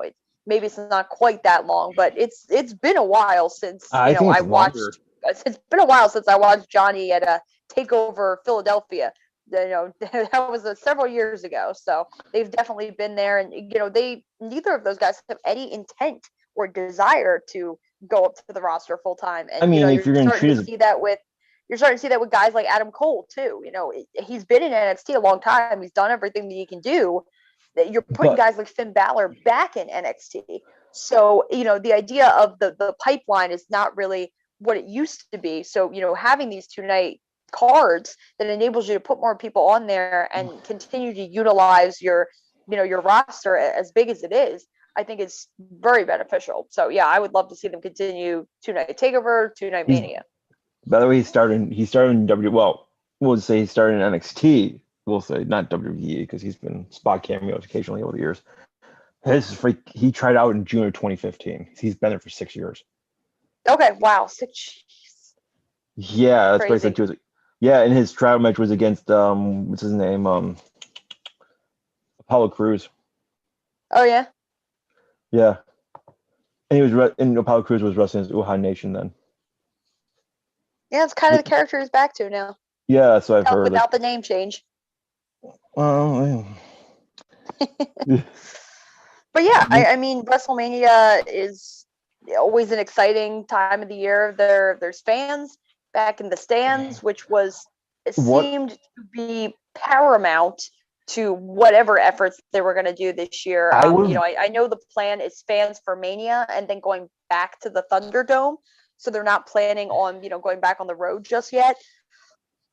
I would have done what some football teams did this year, and I think baseball teams did too. I would have had I think they're at the 25,000 each night. Yeah, I believe so. We'll just go with that because it's a good round number. I would have sold the rest of the seats at like $150 or so. We'll just say for a good round number, and put and they can go, hey, you can take a screenshot of yourself, like a picture of yourself, like a selfie or whatever. Oh, like cardboard cutouts. Yes, and have it donated to Connor's Cure. That would have been a great idea. Because you could have had a full Raymond James. I wonder why they didn't do that last year. I think because they would have no fans at all. But I think they could have sold. They could have sold. I mean, they chose to do it in the Performance Center, but they honestly could have gone into an empty football stadium or an empty, if you're looking to do it a little bit smaller, you could have gone into an empty basketball hockey arena and set them up.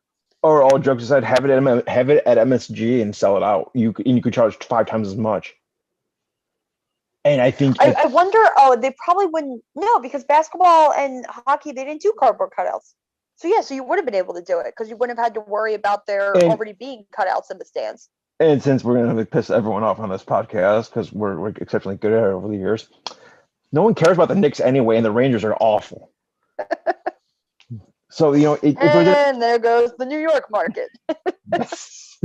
Piss off the biggest market there is. But all jokes aside, it's like, why not have it like at MSG? Like, have it make it feel like an old time WrestleMania. Have like the old time set. Like I said, you would have had like nostalgia feels galore, and like I said, you could sell those seats for $500 a piece. I can guarantee you, because it's New York. You think people would pay $500 to have a cardboard cutout for charity? In New York City, I think it's a lot. They like paid even the football teams only charged $100, and that was for the full season. This would be for one night or 2 nights potentially. It's WrestleMania though. I don't know. I would need to get something for $500, whether it be a T-shirt, whether it be like I get it, the money's going to charity, and that's great. I would give him some. I would give something like that. I would give like a T-shirt that like yeah. Or even like it comes with a voucher to purchase or get like a free ticket to a Raw or SmackDown. Yeah. When shows start touring again. I would give like $100 voucher. Like I'd give a T-shirt like a $100 voucher. That would probably make it worth it. Like I said, like the shirt they sold last year says I did not attend WrestleMania. Yeah, I thought that was great. I almost bought one, honestly. I thought about too many wrestling T-shirts, but I almost bought it because of how funny it was. Same. It's like, I mean, and speaking of wrestling T-shirts, the thing I've got the biggest gripe with wrestling T-shirts now is I'm like, how hasn't either AEW or NXT or WWE partnered with like Under Armour and put them on like workout clothes? I feel like at one point they partnered with something. They partnered with Tap Out. Oh, Tap Out, that's what it was. Yeah, because I do remember there being a line.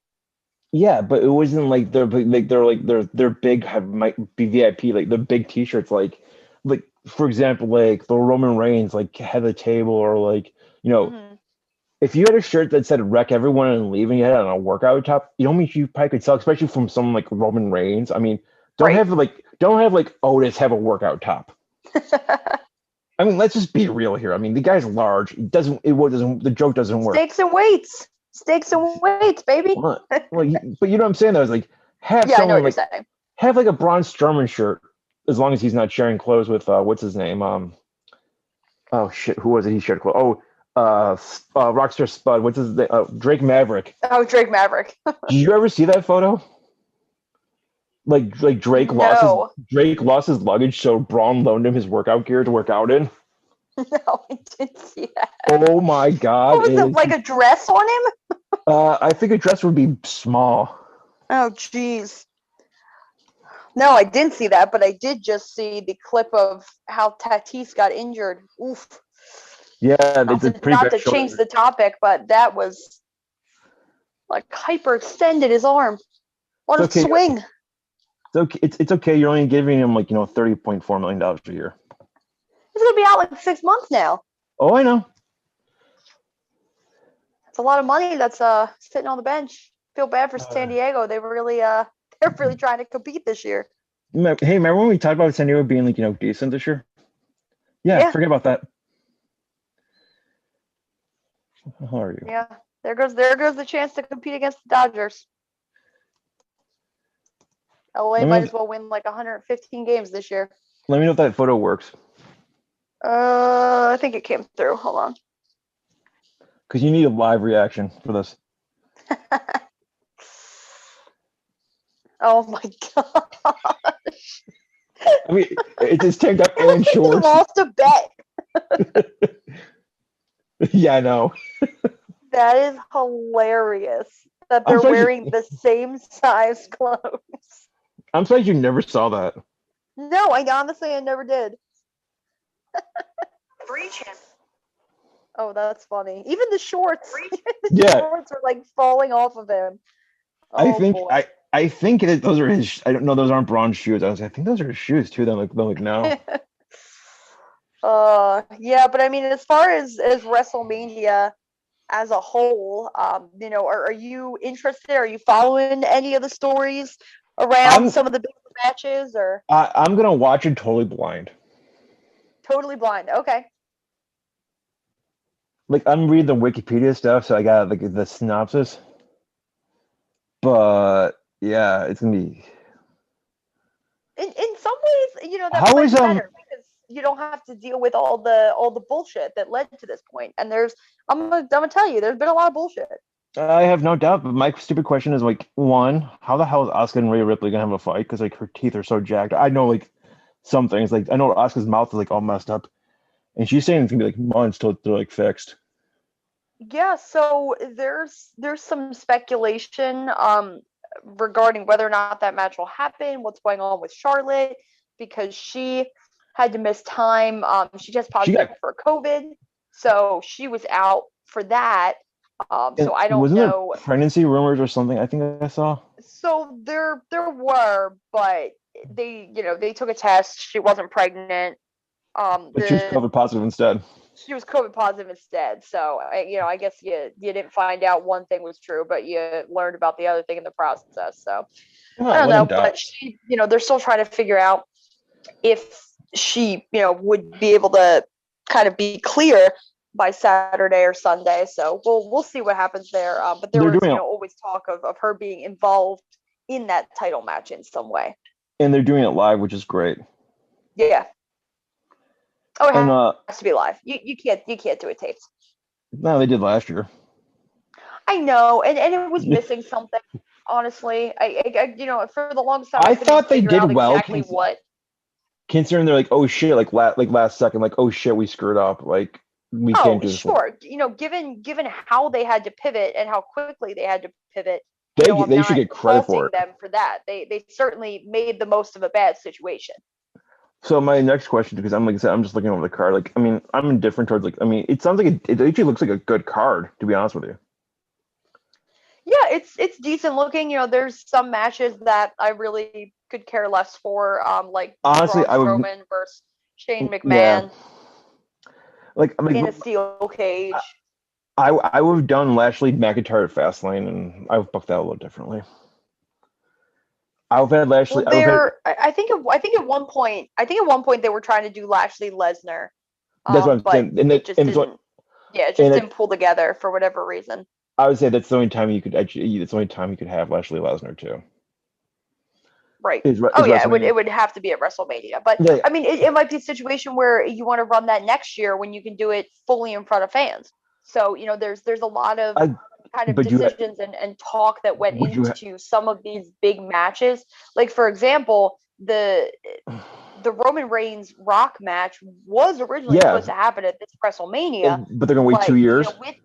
with there not being fans and the fact that LA really is the perfect place to do the match. So I get the situation there, but there were certain matches and certain wrestlers who, like Batista, not doing the Hall of Fame. There was some talk, whether or not it was true or not, because he came out and basically said it wasn't true. But at one point there was a rumor saying that they wanted to push it back because they wanted there to be fans there because they were going to do some sort of angle. So who knows, what's true and what's not when it comes to wrestling. Well, with can't believe wrestlers any of the time, so yeah, they all lie. well, I think most we expect there's enough about this show. We can talk about. There's nothing we're going to talk about on the show about lying and deceit, which we'll get to. Yeah, but it's not, and I don't blame him. We'll put it that way. But like, if there is a so The Rock will be 50 years old by the time he wrestles that match, or 50, almost 51. Yeah. Which is fine because he's in better shape than anyone on the roster right now. Let's just be real. He is. Yeah, that man is insane. Well, when you get paid to work out for 8 hours a day, it helps. That's also true. I mean, if they're going to wait for like that match for 2 years, I think they should wait for Batista and have him inducted in LA as well. Yeah, and that's probably what'll end up happening. And it's fine. There's so many moving parts with stuff like this. And it's fine. I mean, my other biggest bullshit thing of the night things, how the hell is the Fiend and Randy Orton going to have a match that's going to be just a normal match?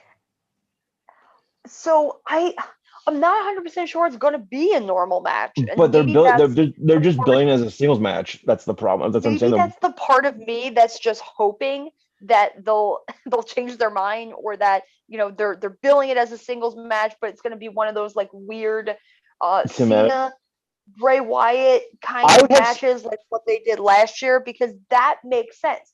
That would be appropriate. And I would have Cena involved in it. I really would. In what way? In the end, like when have how you made him disappear last year, Bray did. Yeah. I would have at the end of the match, have Orton and Cena just talk to each other, hey, Cena be like, what the hell are you doing here? just something small like that. Trapped in this prism. Yes, basically, I would do that. Have them basically trapped in hell. I mean, I saw his new out get up, Mr. Bray Wyatt's, or what we call him, the Fiend, because he's going by that now. That was interesting. It was the most predictable thing I've ever seen in wrestling, but it worked so well. Yeah, the Fiend character is such an anomaly in so many ways, and he's certainly somebody that you wonder how far they can take him. So they're doing this thing with Randy Orton. I think it's all him. Honestly, it's him, and at one point they were working with some horror movie guy, who helped design the costume, the first Fiend costume. I don't know about this particular one, but I know at one point, they were working with someone that helped with the costume and some of the mannerisms and things like that. But I've even said that I think that some of Alexa Bliss's best work has been the stuff that she's done alongside the Fiend. It's such good character work. She's really been really good. But for me personally, I'm so done with the Fiend character. I never really liked Bray Wyatt, period. I never bought into the Fiend. It didn't do anything for me. And at this point, I feel like everyone off. At this point, I feel like it's, we've run the course. We've done what we can do. And obviously everybody remembers the last time Bray Wyatt and Randy Orton fought at WrestleMania, and there were freaking snakes projected on the ring.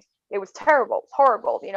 Bray Wyatt is one of those guys who there's a lot of talk where, he's a great performer. He does great character work, but when the bell rings, he's not that good of a wrestler. And, some people have said the same thing about Randy Orton recently, is that he just doesn't put in the work anymore. He's, at that stage of his career where he's kind of going through the motions.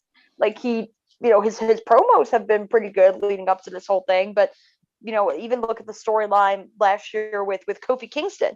That was something that that rivalry was so, the way that they weaved in, the stupid from all those years ago, and turned that into, part of the reason why Kofi and Randy were kind of having this feud was great. But when it came time for the match, it was just kind of average.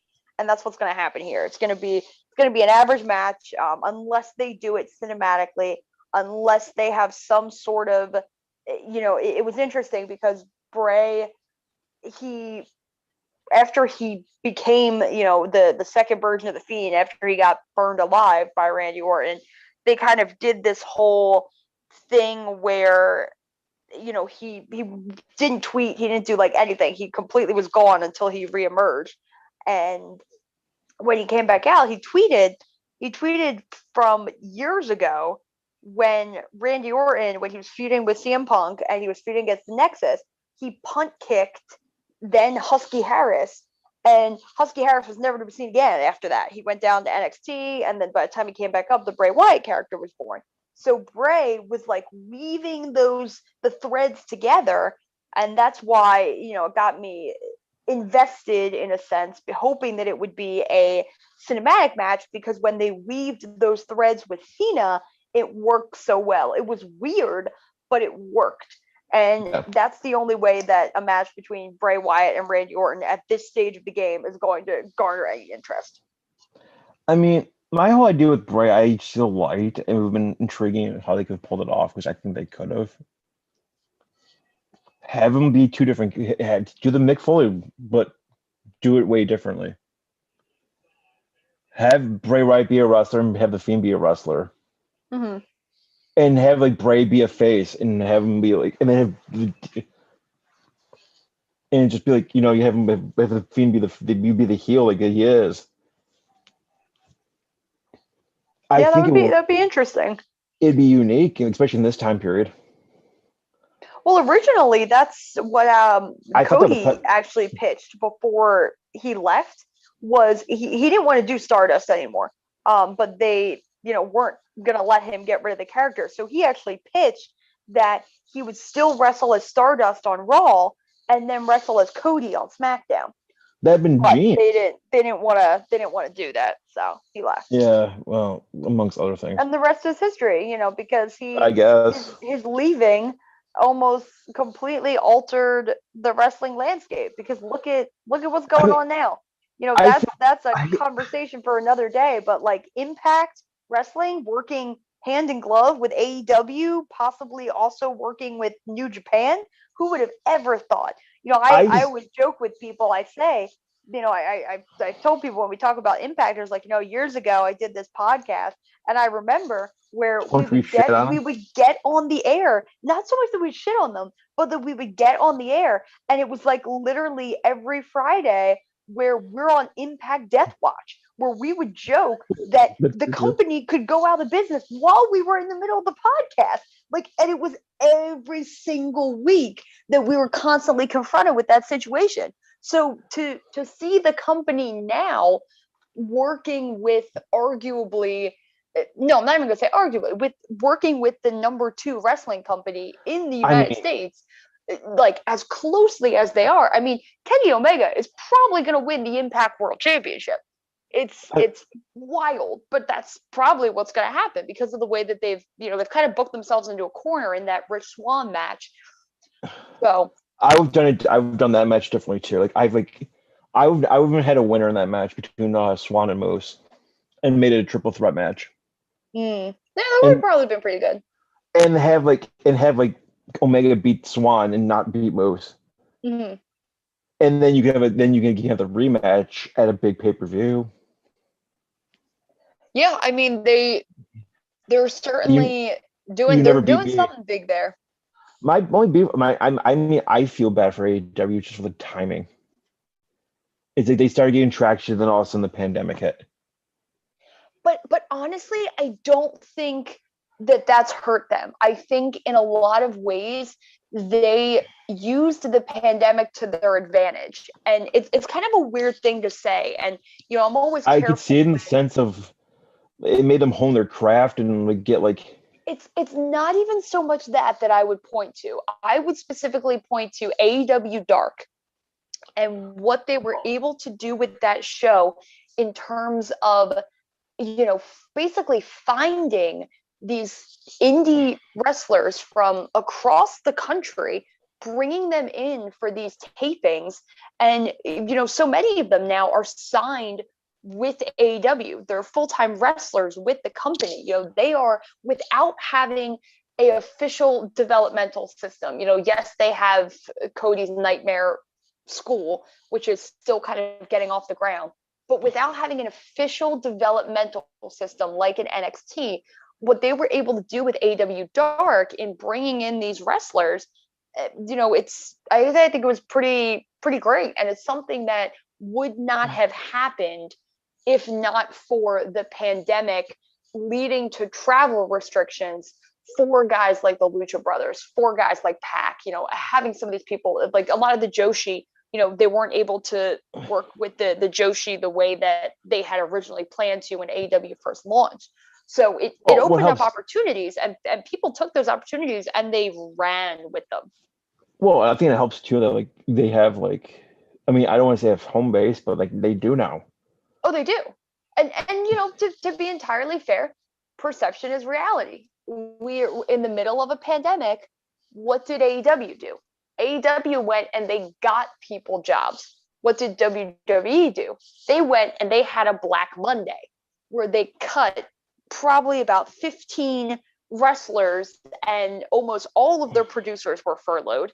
This is a company that at the time was still making more money than they had ever made before. I always kind of joke about CM Punk's line where, Vince McMahon is a millionaire who should be a billionaire. Like, he's a millionaire in spite of himself. He makes this money without trying. And Mary's a billionaire now because in spite of himself. Yes, now, but like he makes this money accidentally, almost. Like, yes, he put in the hard work building the company, but he doesn't have to work anymore. WWE is going to continue to make money regardless. The product at times this year and last year has been some of the worst that it's ever been, and they continue to make money because of the name, because of the entity, because of what WWE means, because of the brand recognition, because of the national recognition. So they're going to keep making money. They made this money, and yet they still cut. Granted, a lot of the wrestlers have wanted to be released. I understand that, but they had just signed Gallows and Anderson to a new deal. It was like a new 5-year deal, like months prior. And now all of a sudden, these guys are gone. And think about it. They are probably pretty big catalysts, too, for everything that was going on with Impact, with AEW, with New Japan. They left with chips on their shoulders. And they went out there and, from everything that I read, the AEW Impact thing was something that Kenny Omega had pitched prior to, because he had the relationship with Don Callis, and, that's something that I guess they're interested in doing. But, having Gallows and Anderson there, I'm sure it didn't hurt. I'm sure that helped. And, they've already said they're going back to Japan as soon as it becomes safe to do so. So, the door, the forbidden door, as they're calling it now, it's open. And a lot of that is because, of decisions that WWE has made that have allowed these wrestlers to kind of go and carve their own paths. And yeah, I just still, all these years later, I always think back to Impact Death Watch and how we were always on the verge. Every time we get on the air, I'd be like, is this going to be the episode? Is this going to be the episode? We talk about the death of TNA. And it never happened. Yeah, I mean, we should probably. I mean, maybe I'll reach out to her, see if she'll say yes. Like, she might. We'll get if we can get Miss Dixie Carter on. I'll invite her. I think she'd be crazy to say yes. To be honest with you. Probably. It's possible. We just won't tell Phil. No. But so speaking of Mr. Cookie Monster Punk, speaking of New Japan, did you hear someone issued him a challenge? I did. That's I, at this point, if here's kind of my take on it, and I think one of my friends put it very well. if he hasn't come back at this point, He's not given going to. everything that's developed in the wrestling industry since he's left, all of the individuals who have come out and said, I want to wrestle this guy. I want to wrestle him. I don't care the promotion. I don't care. I want to wrestle this guy. We'll make it happen. We'll do business. He has been offered sums of money to come back to wrestling. If he hasn't done it at this point, I don't think anything's going to lure him out the door. I can't imagine how much they offered him. Yeah, I mean, AEW, getting the chance to wrestle Will Ospreay, sure, that would be great, but it's not. If AEW wasn't enough to lure him out of retirement, I'm not sure anything would be. I wonder. I still wonder what AEW offered him, for whenever that pay-per-view was a month ago. Yeah, well, he claims they lowballed him. I don't believe him. But a guy like CM Punk, he may have been offered millions of dollars, and to him that still may have been lowballed. So I think we talked about this just recently about the whole fact that wrestlers lie horribly. Yeah. I can guarantee you, Shad Khan and Tony Khan probably offered him they probably offered him a blank check. I would think so. I mean, it would surprise me if they didn't, because and at that time, he would have been a needle mover. If you had CM Punk coming out of retirement to go to AEW, that would move the needle. Before Sting, before Christian, before Matt Hardy, before all these other guys made the move over, CM Punk would have been the guy that everybody talks about the WCW. Mankind winning the championship, all suddenly simultaneously 800,000 people changed the channel. I don't necessarily think that AEW would have overtaken WWE, but you talk about a situation with CM Punk when he was still, not at the height of what he would have been leaving, but he was still a name that constantly came up, that fans still lobbied to come back, that they were still chanting his name at shows. So he would have been a difference maker, no doubt about it. Oh, or if he just did even when instead of Christian, we'll just say we'll play as Christian with CM Punk. Yeah. Oh yeah, people would have gone nuts. People wanted it to be CM Punk. I did. I would say it's either CM Punk or Lesnar. It doesn't move the needle. I don't care who it is. Yeah. John Cena would move the needle. Well, or I still love we talked about what Cornette said about the whole thing with one of the names. One of his that guy Conrad he does his show with throughout. Mm-hmm. He mentioned The Rock. you know what Cornette's response was? It was pretty great. I'm not gonna lie. It was probably the greatest response I could think of. What was it? He's not him. I said he's not going to try to buy the thing.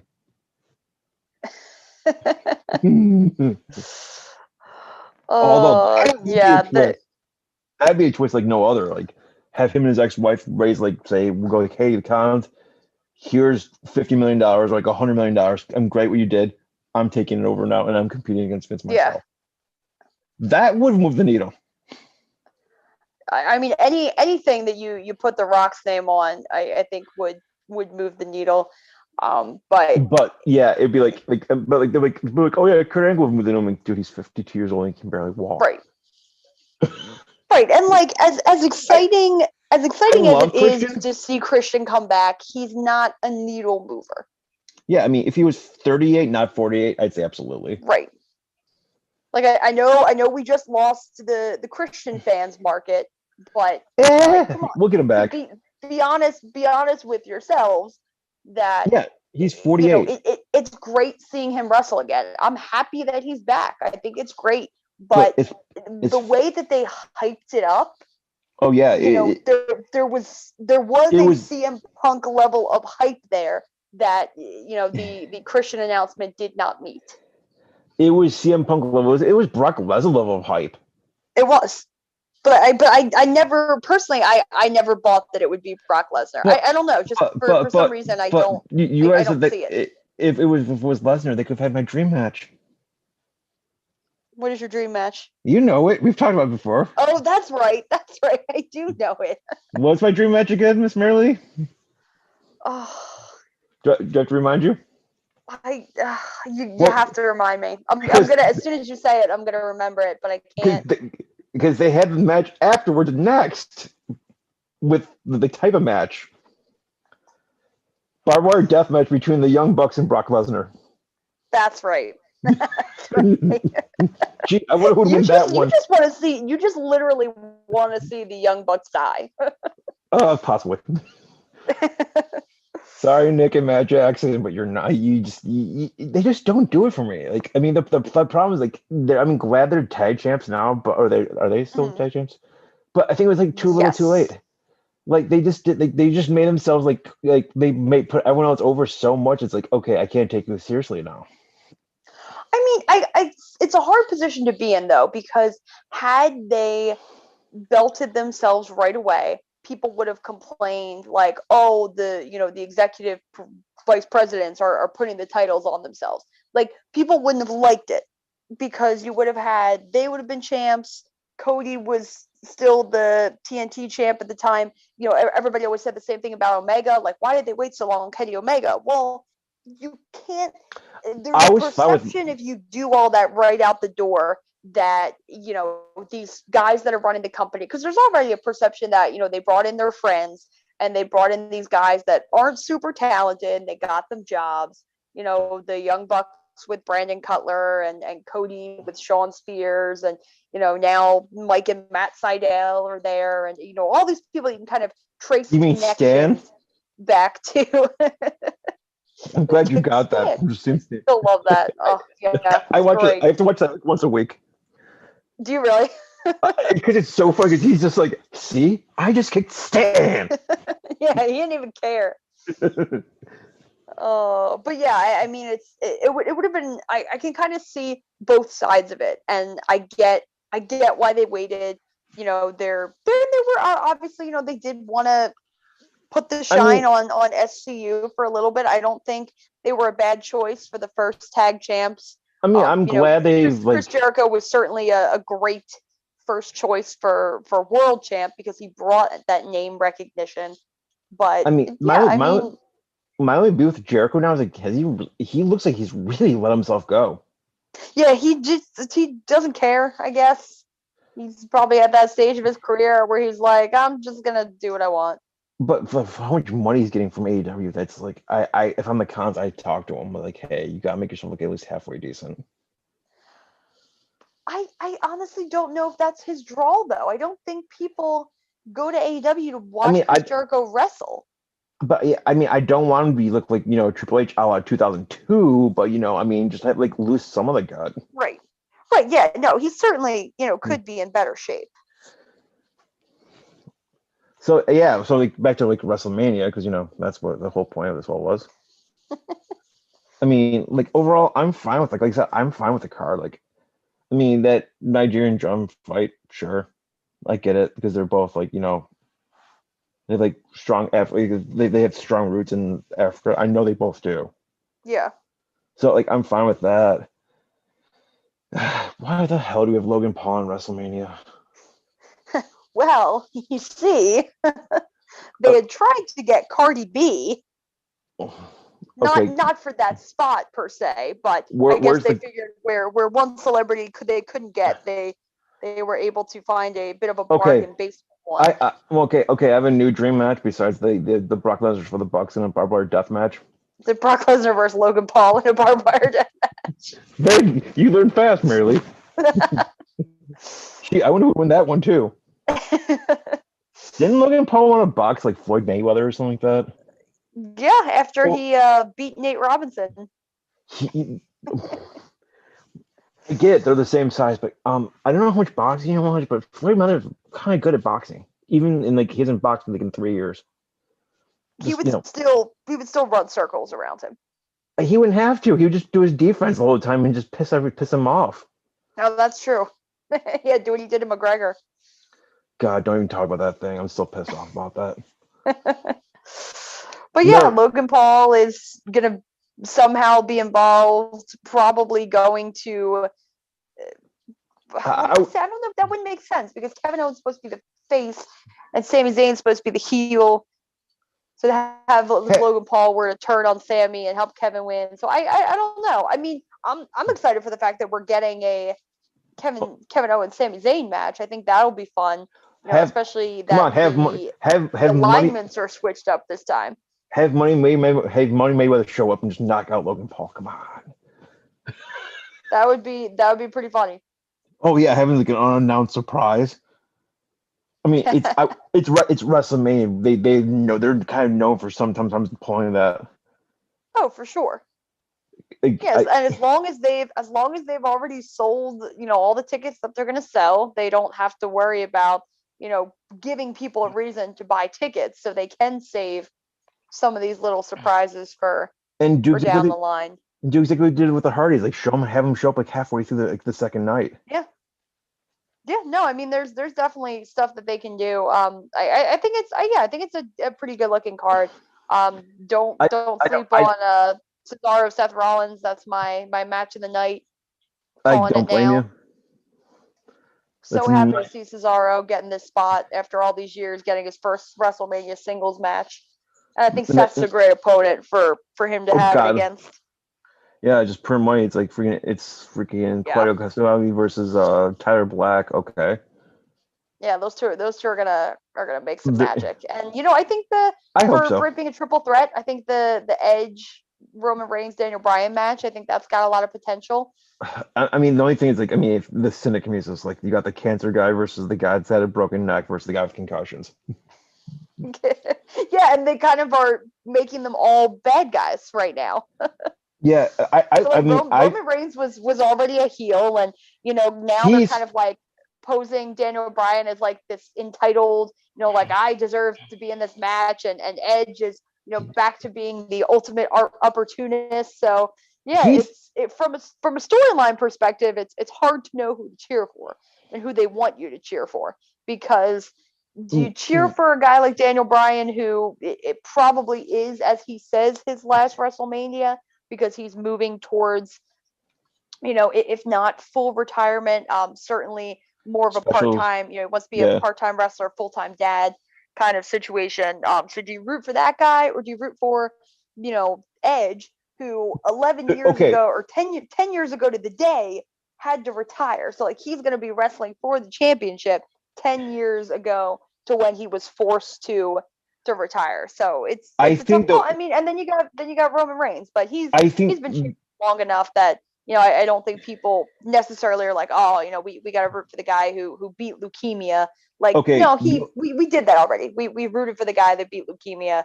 That storyline is over. I think the only guy that's going to get cheered in that match is Paul Heyman. Yeah, probably.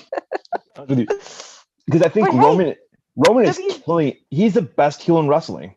Oh, he is 100%. And WWE is finally going to get what they want, because now if Roman Reigns wins and it goes off the air, WrestleMania goes off the air with boos, as it did all those years ago at WrestleMania, 32. This time it's going off the air with boos, because that's exactly what it should be. Because that is the reaction you should give a heel who most likely cheats to win. 32 was Sting and wasn't it?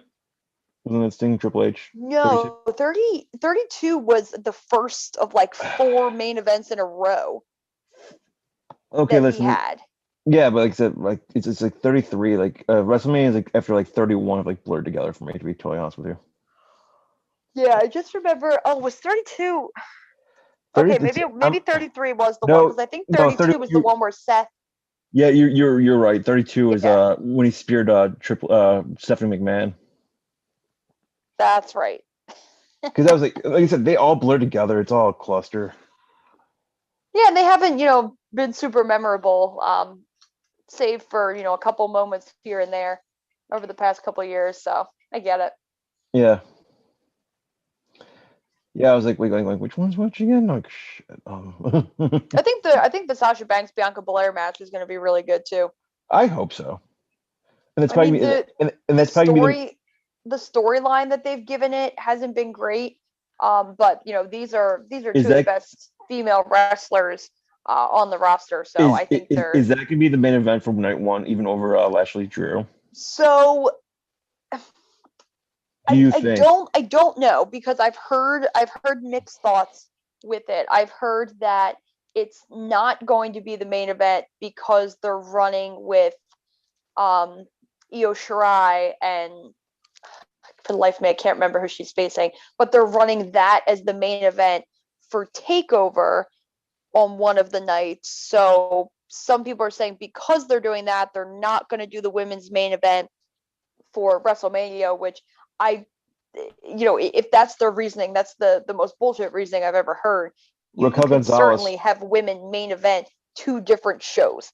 Like, that is absolutely insane if that's your reasoning. So I don't know if that's true or not, but that's something that, I know somebody that has some inside sources, and that's what he's saying is being talked about internally. If Drew Lashley doesn't main event, they're probably going to open, because Drew wants to be the first match with fans. I'm actually looking at the NXT show now. Like, holy shit. You're gonna have a Walter. You're gonna have a Walter Ciampa is gonna be great. I think Ciampa might die though. He might. It's very possible. Speaking of, did you see that Walter Ilya, the guy from Russia? I can't think of his last name. I can't say it. Dragunov? That guy, yeah. Yeah. Did you see that match? I did not. But I heard about it. It's the stiffest match I've ever seen in my life, and it was also probably one of the best. Stiffer than a Ishii match? I would say it's on par with an Ishii match. Okay. In most wrestlers, like most people say, it was the match of the year just because the fact that like especially Cornette, who hates like flippy shit, we'll call it, because that's what it is. Like, he's like, this was the safest match I've ever seen. Yes, they beat the shit out of each other. Like, they got like their chests were so broken, but like, yeah, Walter Ciampa, that's gonna be a physical one. Pete Dunne versus Kushida, okay. O'Reilly Cole, all about that one. I'm just seeing.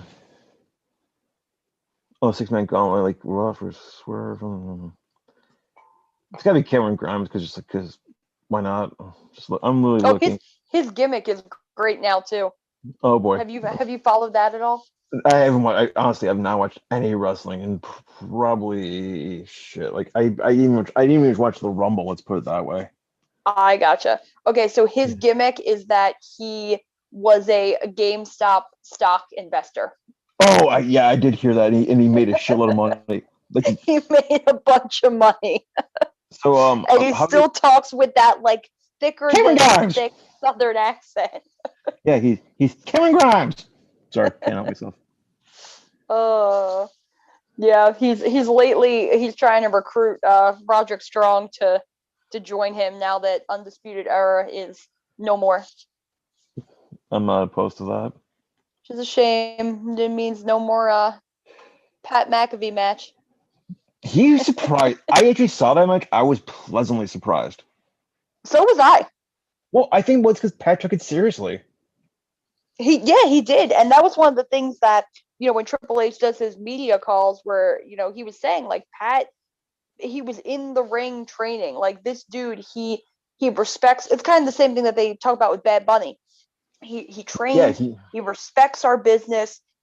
He's interested in the business. He's passionate about it. Like, this isn't something that he's just going out there and, whoop-de-doo, I'm going to have a wrestling match. Like, he cares about, and he's somebody who very much cares about his appearance anyway. So, like, he doesn't want to go out there and look stupid, because he's Pat McAfee. People make fun of him, and he is doesn't seem like a guy who likes being made fun of. Oh, else he's on a show. God, like, I'm speaking of Pat, I don't think they drug test Pat McAfee, by the way. I mean, you this. Well, you know the story behind that, right? I feel like at one point I did, but look up. There's a right now. Do you remember who Trenton Holiday was for the Broncos? Name sounds vaguely familiar. He was a good punt. He was a punt and kick returner for the Broncos. He's the littlest guy in the NFL. He was like 5'5". He was probably 160 pounds. Mm-hmm. And Pat McAfee just lights him up. Like, absolutely just lights him up like the 4th of July on the sideline. And the next day he got drug tested. McAfee did. I'm guessing he didn't pass. Oh, no, he did. That's the thing, though. But he's like, he's like really random in NFL. I lay out a returner and you drug test me the next day. Well, because he was a I was like, punter. no, not even that. Like it's like, what do you follow him on Twitter? I don't. He talks so much about pot. Like even when he was playing, Mm. like he talks more about pot than Rob Van Dam. Oh, that's saying something. Yeah. So like Rob, I mean, like they would randomly try to test him so much in the NFL. I'm like, Pat, you talk about pot like every other tweet. Are you really surprised they randomly drug test you so much? Yeah, that would make sense. Yeah, like I'm just looking at this like, God, NXT's just crowded with talent. Yeah, and that's part of, going back to us talking about the two nights thing. That's why I think they should keep doing it, And I'm because glad they're they keeping have it. so many wrestlers that deserve their spot. They've earned their spot on this card. And I'm glad they're doing the whole way of like 5 matches a night. Yeah. Oh yeah. Like they're keeping their sweet. It's so much more manageable. Well, I'm sure they're keeping their sweet spot. I'm surprised Vulture versus Thomas Champ is on the first night. I mean, I probably like the guy when it's just like I'm looking through the whole thing. It's like that's gonna be like the second match of the night. It probably will be. Or the opener. I mean, my only beef with it is that there's no token piss break match on the first night. I mean, there's only 5 matches though. Like it's an easy enough card that you don't have to have a. But usually there is a token piss break match, even for like a little bit. Like, no, that's true. I mean, God, I mean, you're gonna have guys you're gonna have people just going crazy for like all night. I mean, you're gonna open with Pete Dunne for Kushida. Okay. Like I said, either way, it's like okay, you got that match. That might be the quote piss breaker, the match of the night for night one. Yeah, it's a great looking card. It's like holy cow! It's like I think both shows look great. Like WWE just like outdid themselves. Well, it's their not that there's going to be fans at Takeover, but it's the first WrestleMania back with fans, so they for what they have, they are definitely they pulled out all of the stops, and it's interesting that they really did it without bringing in a big name. Like, okay, yeah, you could argue, doing the Bad Bunny match is one thing, but this is a WrestleMania where John Cena is not on the card, Brock Lesnar is not on the card, Undertaker is not on the card. You go through the list up and down, and there's no real big outside attraction that they brought in just to have a Mania match. Other than I'd say the biggest one's Shane McMahon. Well, yeah, but I don't know. I'm saying McMahon is not an outside attraction. Do you know the reason why they're having this match? Do you know the reason why this match is in a steel cage? So that Shane McMahon could jump off the top of the steel cage. Well, of course. That's it. Miss. That's all. And miss. You forget that part. Well, yes, and Braun Strowman will roll out of the way, and Shane's kids will be there and watch him almost die. But they're older now, so they get it at this stage. Or if he does something like have like Braun Strowman catch him. I would love to see Braun Strowman catch him. Well, he's definitely strong enough. Catch him and then just like throw him against the wall of the cage or something. Or that's how you end the match. Like you have him jump off the top of the cage, have Braun Strowman do like that power slam he does, and put him through the cage and have Shane McMahon win. Yeah, that's true, because at that point, Braun wouldn't really care about winning or losing. He would just care about beating the shit out of Shane McMahon. Well, it's kind of like the Braun Strowman Kevin Owens cage match where Braun Strowman just threw him off, like, oh fuck it, he's dead anyway. Right. But he won. Or like he died, but he won. Yeah, it's like the Shane McMahon Miz match from, was it 2 WrestleManias ago, the False Count Anywhere match? Yeah, I think that was 2 ago. It is, because it's the last time they had fans for WrestleMania. Yeah, and have them they did like the superplex spot, and it was like perfect. Do something like that again. It's like it's how they could make Shane McMahon, just have him win like these flukishly ways. Give him the Undertaker streak. I was oh god, Shane McMahon is 5-0 in his last WrestleMania. What was it? Someone has that. Like someone did that. Like I was watching before we came on. Like I was also watching like Walt Culture did was it Walt Culture or yeah, they Aaron Pacitti did like the list of like he was ranking every WrestleMania match since the beginning. Hmm. It's 5 hours long. Yeah, I bet. But the funny thing is like what match did he I'm only at like I'm at like 330 of all the matches, let's put it that way. But Jeez. he sneaks in like snarky jabs about like the streak a lot. Hmm. Like he mentions every WrestleMania that's unbeaten at WrestleMania. He's like, don't forget, Snooki's undefeated in WrestleMania. Want to know? Just all these things, like, or like how, like, I mean, remember Sable was like got the biggest streak of like the biggest win loss record for women. She's like three or Yeah, four. yeah, that's true. God help the world. Like, but so yeah, there's I think we talked about WrestleMania. I think that's good enough for WrestleMania. We'll probably if we want to do a show next week, we can recap it. We'll do recap both shows. I'll watch both shows. There you go. Because like I said, that's two. That's 4 nights of amazing wrestling. Yeah. And the best thing they've got going. It's been a while since we've gotten that. And I think the good and the crazy thing about it too is like they have like no competition in Tampa, Right. which makes them like even better. It's just like in the sense like how they always do like all these rival companies always have like we'll have a show like in an armory or like down the street or Right. something from. They can't have it. Well, so you do have a decent amount of the indies that are still running during WrestleMania week. But what you're not seeing this year are some of the bigger companies going down and doing it. So like Ring of Honor had been having their super card in the same city during the same week as WrestleMania for the past couple of years. They were even set to do it last year prior to COVID. And that was going to be, a big card. Osprey was going to be on that card. Kento was going to be on that card. Like they were getting some of the big, New Japan guys were going to be involved. Wait. You said his name wrong. You have to yell Kenta because it's all capitals. Remember? Then I'll have people being like, "Why are you yelling?" Getting knocks on my door. We'll let them because it's like. But yeah, so like they had this, they were really gonna take advantage of the New Japan partnership with this card, but COVID happened obviously, and they couldn't run the show, and they're not running a Mania show this year. AEW has never run down there.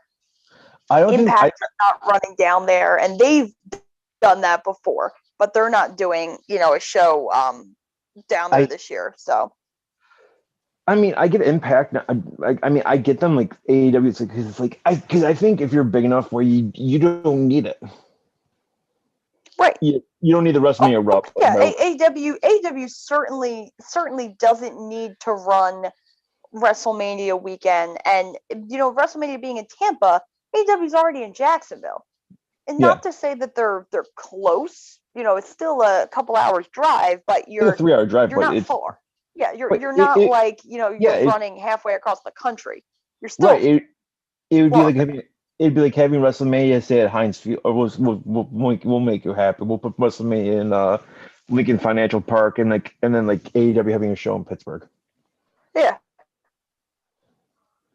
pretty much. I mean, the analogy fits fully. Just WrestleMania. I'm making a case. WrestleMania.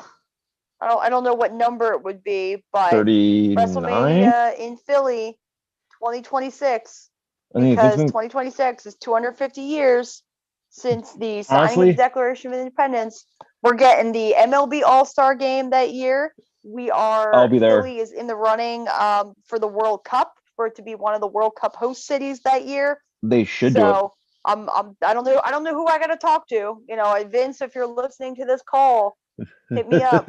I got some ideas for you. WrestleMania back in Philly, 2026. Honestly, God, don't be surprised if they do it. I feel like they should. It's the perfect opportunity. Then there's already so much. There's going to be so much going on in the city that year that it makes sense. It'd be WrestleMania 42, by the way. WrestleMania 42. I just looked it up. Jeez, 42. Yeah, Yeah, WrestleMania 42 in Philly. I'm because starting the campaign now. Gives me 39, 5 years. 5 years to 39. convince I would say Vince. because they said 39 is in Hollywood, so well, L.A., Inglewood, whatever you want to call Yeah. it.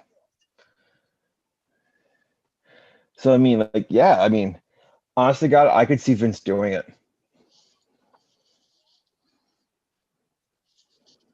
Be a great idea. Print money. Yeah, I mean, think about it, like you could treat it as like WrestleMania 7, but better. Well, it better be better. Well, I meant like the whole like have you seen the layout for WrestleMania 7 when they moved it inside? How much No. start? It was like, I mean, it was set right after the Gulf War ended, or in the midst of the first Gulf War, so everything was like red, white, and blue. Everything. Hmm. You can just do that again. Just I'm sure you got it lingering around. I mean, yeah, everything else.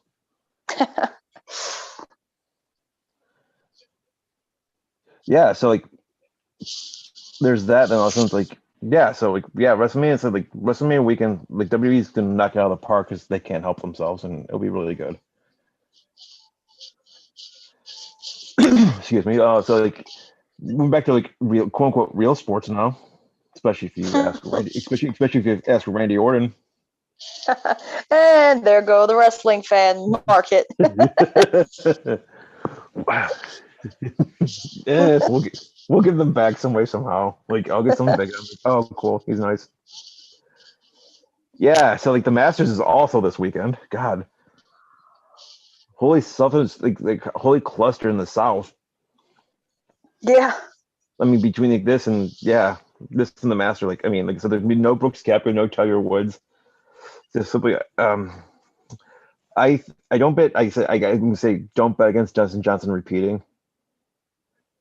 Although that would make things really interesting because they would have to forego the big tradition Why is that? because he won it last year. They still would go back to the previous winner, which would be Tiger Woods, Oh, to that's give him the green right. jacket. I wonder if they'll fly him in as a correspondent or like have him like do like live in like California. Yeah, I mean he can't golf, but he certainly could still He be could. present either in person or virtually to present the green jacket. I mean, I don't know if he can walk though, but like I don't know. I don't know. Yeah, I don't know how far along he would be in his recovery. I mean, he had a double compound fracture. I don't know if it's gonna be anytime soon, but like, man, he's like, if anyone can come back from that and play good golf, it's him. Oh yeah, I'm not betting against him at all. I wouldn't. I mean, I think after like last year's Masters, like 2 years ago's Masters, yeah, you can't bet against them. Yeah. I mean, like I said, anyone, it's I would say like I mean, I hate to say it because it's like because the Masters is like, which is always fascinates me. I mean, I don't know how much golf you watch, but it always Not fascinates too much. But it always fascinates me, like how like almost like it's the same course every year. They barely tweak it, Hmm. and yet either like like I'm looking at the last like five winners. Like yeah, Tiger had a good score. A couple of guys had good scores, and like you see guys like 20 over par under par for like the week the last shots, which Dustin Johnson was, which was a record for the course. Oh, But okay. like 5 years prior, like Danny Willett, this guy he won it at 5 under, same course. Yeah, it is very interesting that I mean, like granted, a lot of it's weather. you would think that you could get so good at that course, you play it all the time, but Hmm. there are other factors, like you said, with weather and different things like that I think play that's into it, and just the nature of how you golf one day might not be how you golf another day. and that's also why that's why also people always like you can't bet against Tiger winning more there Right. because he's just so good at it. Like Because I he mean, knows the course. he's won it the second most amount of times behind Patrick Yeah. Jack Nicklaus. He's got 5 wins. Jack's got 6. They know the course. Let's see. Yeah. So like anyone, like I said, it's gonna be a fun tournament. It always is. Tradition's great. Like the green jacket, they got the low amateur. It's like it's always a good story.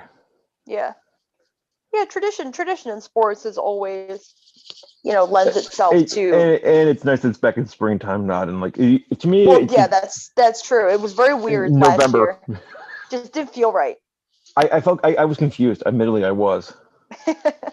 Because it's like, to me, the Masters is like the first, like, okay, winter's over. There's gonna be no more snow because the Masters is here, which is seldom the case. I mean, we talked about offline just between you and I when we asked about that snowstorm that hit, was it a week ago? Yeah, something like that. Yeah, it was like, I mean, it was honestly, like I told you, nothing stuck, but we had a really bad storm. It was just like heavy winds. Like I couldn't see driving home half the time. Oh wow. But like nothing stuck. It was like if you thought there was like a foot of snow on the ground. Yeah, we got like a dusting. I know you said you had like 2 seconds of snow. So yeah, like I said, Yeah, I'll pick. we definitely did not have much. Well, lucky you. So like I said, yeah. So that's the Masters. I mean, like it's gonna be a great tournament. Like I said, tradition's great. Like all the stuff we had, and like speaking, we should to segue back to like WrestleMania, and we talk about the college basketball with the women. You know, they have a women's amateur tournament there every year now. I did not know that. It's the second year they had it this year. Like the youngest person in it won it this year, and she was 17. Oh wow, that's awesome. Yeah, like it's the second year they've had a women's amateur tournament there. Like they've just allowed like women to be members there. Yeah, they can have a tournament there, but they can't be members. Well, I mean, I guess having a tournament there is a step in the right direction. Oh, that's a sore subject here for the LPGA, because apparently until like recently at Locust Hill, women were not allowed to. Women are not allowed to golf unchaperoned. I kid you not. Seriously? On Sundays at Locust Hill, but yet it was an LPGA stop. That doesn't make any sense. I can make some like religion jokes here, but I'll keep them to myself. Usually involving Mr. Tim Tebow, which there goes the Tim Tebow audience. Oh man, we lost one listener. Yeah, you know that's the biggest lie in sports history. I guarantee you. You write something like the last word on sports that says Tim Tebow is coming out of retirement to play for the Philadelphia Eagles, you'll get 2 million views. Yes, very true. And he did. He did play for the Philadelphia Eagles. Oh God, that's right, he did. Shit. He's returning. Hey, we like retreads around here. We brought Nick Foles back and possibly almost brought him back again. So definitely like our retreads. Oh, you are Philadelphia once again. Oh, so yeah, it's like I just saw that. I'm sorry, like I thought that was just really cool as how they started a women's tournament. Like it's hopefully it's a step in the right direction. Because the fact that it's 2021 and women still can't be members. No, I think they can now. It's still very limited though. Like it's not. Yeah. And it's not. They're not where they need to be. I'll put it that way. God, absolutely not. Change in progress, like anything else. People always say progress is a ladder. You have to climb one rung before you can climb the next. So they're going in the right direction. Yeah, it's like what's it called? I think the first woman member there was Condi Rice, former Secretary of State. Yeah, yep, she was.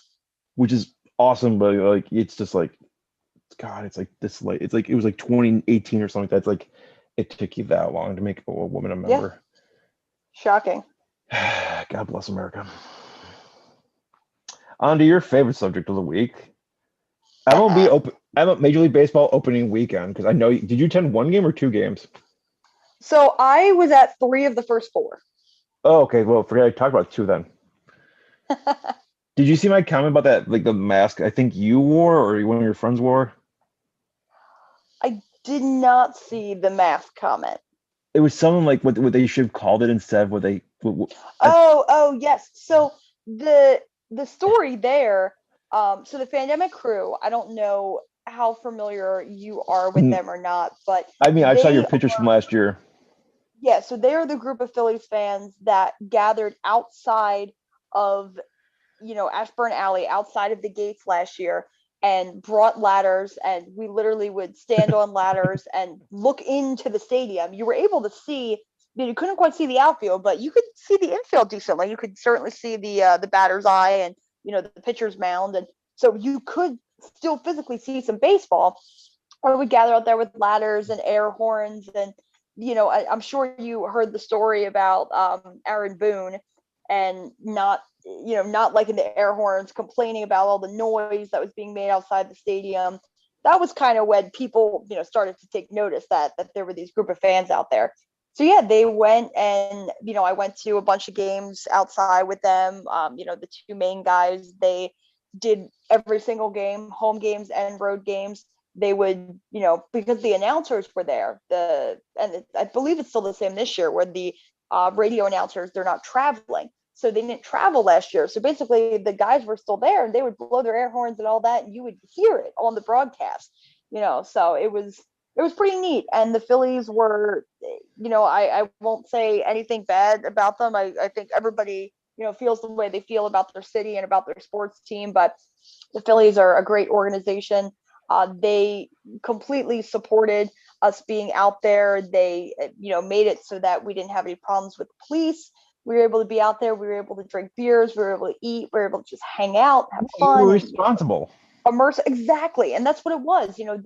We all had to wear our masks. We all, there were hand sanitizer. There were all these kind of different elements. We were asked to distance ourselves and do all these things, and we abided by the rules because we all wanted the same thing. We all just wanted to watch some live baseball, and that's what we got to do, and it was great.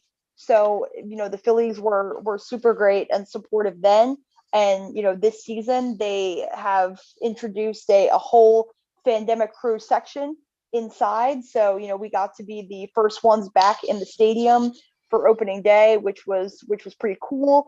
We have our own section, and the banners up there. So basically we're the new supporter group.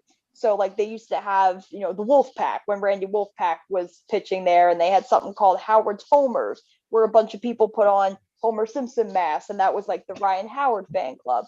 So we're kind of the Phillies fan club there, and the name is derivative of two different things. So Fandemic obviously is a play off of play off the word pandemic. The reason why it's called Fandemic Crew, and it's crew with a K, is because that's the name of Bryce Harper's son.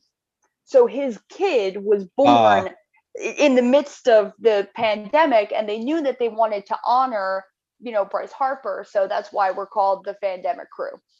Oh, I thought I called it. It was clever too. It was like Fandemic. I think I've kept that, but it was like something else. It was like Fandemic Posse. That was what it was. It was just and I think that would have been great too. You play off the alliteration, but they wanted to have the the Bryce Harper tie in there, so that's why they went with Fandemic Crew. And I'm like stalking your Facebook right now just because it's fun. And I pulled up the gritty thing from Toronto. Gritty thing from Toronto. When you post like the sign, yes. and I put my poem below it. I don't remember what your comment was. This is a poem that someone, a Bills fan, made, and it was posted in Foxborough too. But besides the sign that was put up this year, which was great. If you heard about that, right? I'll jump to that one first. I did. Mm-hmm. Yep. Yeah, I was surprised that ESPN acknowledged it because there was a Fox Sports thing. Our friends at Fox. No, my thing. Mine says a poem. It's cute and it rhymes. Mr. Brady is so shady. This is in Foxborough because this is from like last year. So like, right. Like, Mr. Brady is so shady. Deflates balls and acts like a baby. Because it goes on the whole like fact that like you put like every shot you take, every save you make, I'll be watching you. Yeah. So creepy. Hey, people are passionate about their sports. I do love it. I do love the fact that it's in Toronto. Oh yeah, like it's creepy. It's creepy in Philadelphia, but it's great in Toronto. Well, that's where the playoffs were being played, and Gritty was not allowed to be there last year, so he had to make his presence known somehow. That's because it's a DWI conviction. That's all it is. That's why. But no, baseball is. I love baseball. It's my number one. So it was great to be able to catch the games and make some really great relationships last year. have a lot of fun, and be able to be back inside with the same group Yeah, this year. And one of your talking points I noticed was, what's it like? What's it like being at a baseball stadium in the midst of a pandemic? And honestly, I went the first live sporting event I went to in the midst of this whole thing was the Philadelphia Union last year. They opened their doors. They were able to open their doors first. that's Part of soccer, it right? being, yeah, that's soccer. So part of it being they're outside of the city of Philadelphia, different restrictions for the city versus the rest of the state. So they were able to open up and have some fans, and honestly, you wouldn't even know that there were people around you. There were 6 feet distancing was enforced. I can't say that I even came close to anybody with the exception of people in my party. You walk past people, sure, but you're not stopping, you're not interacting. The same goes with the Phillies. Everybody was wearing their masks. There's only up until Sunday when the governor up to the limits a little bit. We're up to about 11,000 per game, but it was only 8,800 for those first couple games. And this is a stadium you're talking about that can hold 45,000. Yeah. So you were nowhere close to anyone else. You were, of course, Cool. within. They had zip ties. All the seats that we weren't able to use are all zip tied up. They have hand sanitizer everywhere. The game day employees, are constantly enforcing mask wearing. So I felt safe. Do they have And concessions? they do have concessions. It's all cashless. So Okay. again, one less point of contact. Probably like how we went through with when you and I went to the game. Yeah. Yeah. So, and the bag policy is a little different because they don't want to be touching your bag. They don't want to be poking around in there. So they've really limited, what you can bring in and things like that.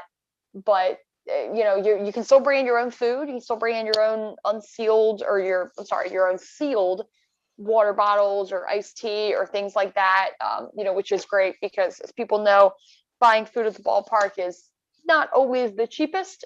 So sometimes it's nice to be able to stop at Wawa on your way down, get a nice Wawa hoagie, Like bring into the ballpark. Great stuff. So yeah, I felt 100% safe. And I know different people are, going to feel different ways about it, and people are totally entitled to that. But if you're on the fence about going to a live sporting event in the midst of this all, I would say don't be. As long as the stadium, as long as we're not talking about like Texas Rangers territory where don't get me started on that. stadium was full, nobody was wearing a mask, you wouldn't have even known there was a pandemic if you just saw the pictures and the video footage from that game. But honestly, like I said, it's 11,000 people in a stadium that fills 45,000. So you're as safe as you want to be. You wear your mask, everybody else is wearing their mask. They're being careful, they're being cautious, and because everybody's kind of in the same boat. We all know that you start doing this wrong and you're going to lose this opportunity. Nobody wants to lose this opportunity. We went over it was 550 days between opening day this year and when baseball was last played in Citizens Bank Park in 2019. For some people, just being able to go back and see a live baseball game is something that shows a little bit of normalcy in this crazy midst of it all. It's just a little bit of getting back to normal, or even a new normal, whatever things will look like when we kind of do fully get over the hurdle, everybody gets vaccinated, and we're like I said at the earlier, the pandemic is closer to being in our rearview mirror than it is in our front mirror. So it's, yeah, I don't have a bad thing to say about it, honestly. I think everything went well. I think the team really, and the team, the organization takes all the precautions very seriously. And, I know the same is the case other places, I'm sure. Like I know the Yankees, they actually, in order for you to get in the door, have to have your vaccine. So, I think that's New York State doing that. Oh, I'm sure it is. The states are the ones who are.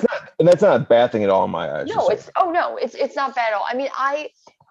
I'm against it being that strict just because of the fact that that eliminates certain populations, because at the time of opening day, I don't know how New York State was distributing the vaccine versus how it was being distributed, in Pennsylvania, for example. But like ours were broken into 1A, 1B, 1C.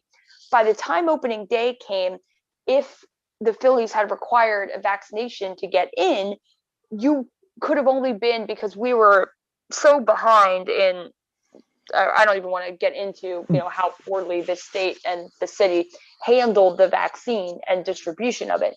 But it would have been limited to a certain population, because we hadn't moved forward in the vaccination stage so that people in 1B or 1C could get their shots.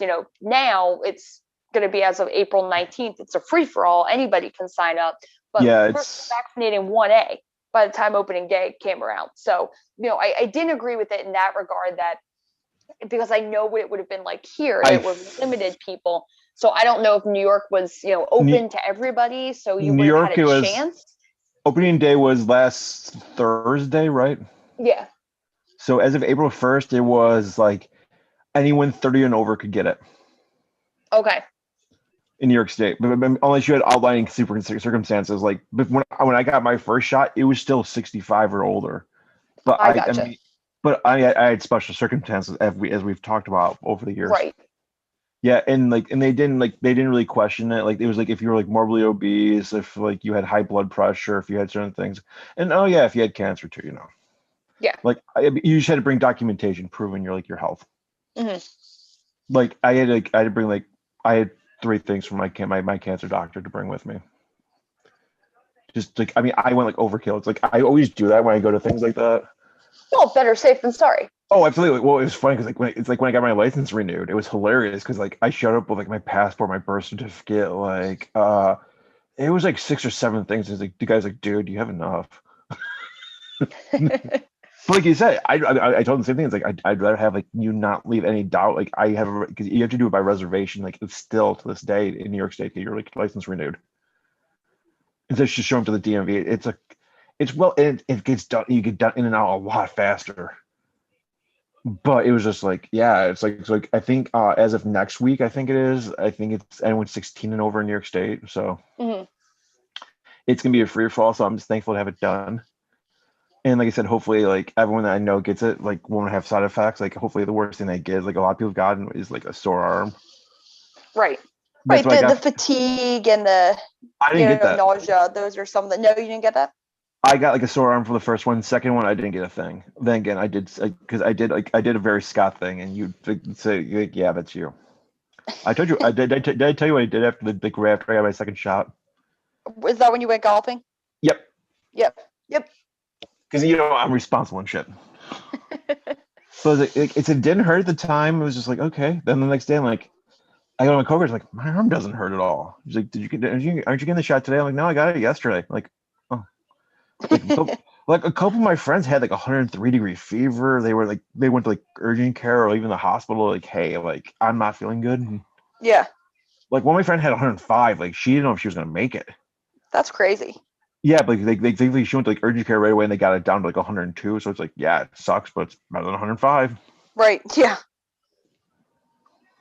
But yeah, I mean, as far as I understand.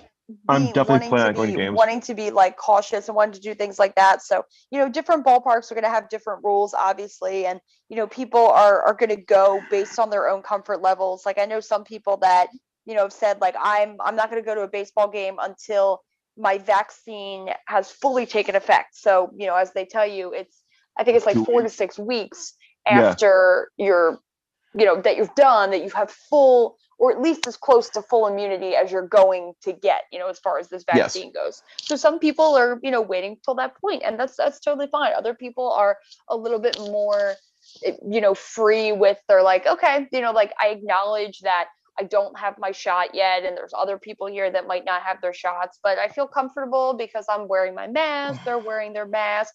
I'm only with people in my own party, whether it be my household or people that I've already seen that I know, I feel comfortable with.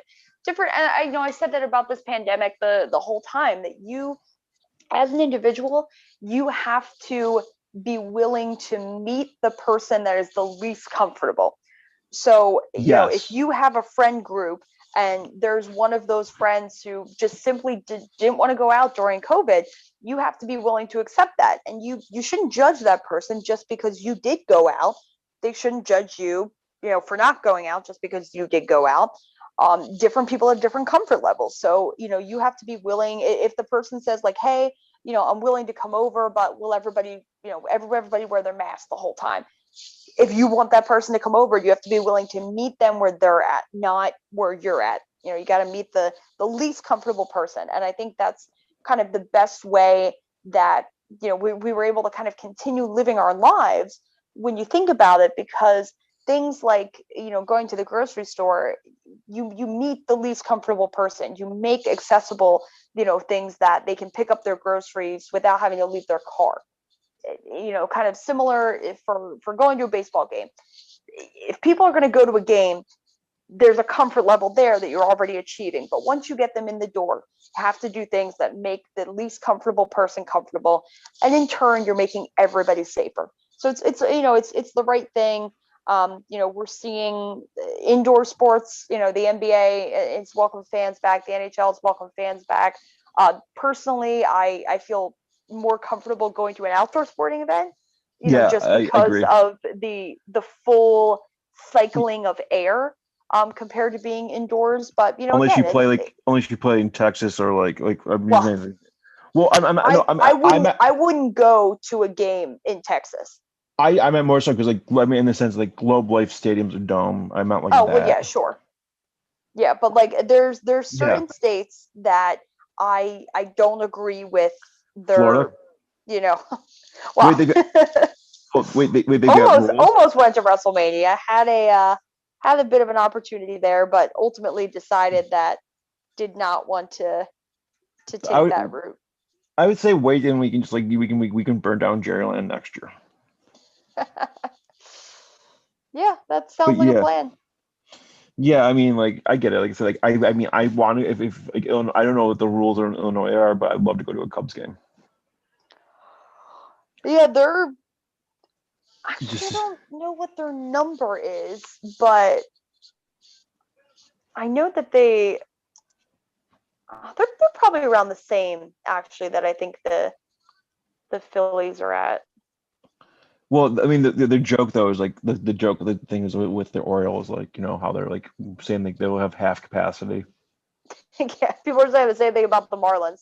Like, oh, so everybody's there. Yeah, it's like It's just a regular run of the mill. I mean, I get. I get why.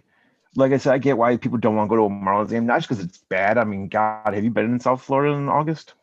No, but Don't. I'm assuming it's very hot and humid. I said you remember that game you and I went to in July? Yeah. It's like that, just more humid. It was like what, 97. It was what, 97 degrees for the game. The Cubs are at 25%. Nice. So it's the same percentage as what Philly just up to. So you're looking at about around 10 to 11,000 fans. Sure, tickets are gonna be insane, but it'll be less than that because that stadium only holds what the hell is Wrigley Field? It only holds 30,000. So it'll be 8. According to this, it's 41 to 41.5. 41,649 actually, if we're being specific. Okay, but like I said again, I asked where. I don't know. Maybe they're hiding in the ivy. Well, I think they count the seats across the street, the apartment ones they sell. Oh, maybe. Because then that number makes more sense. Because I was like, where the hell do I have it? It's like.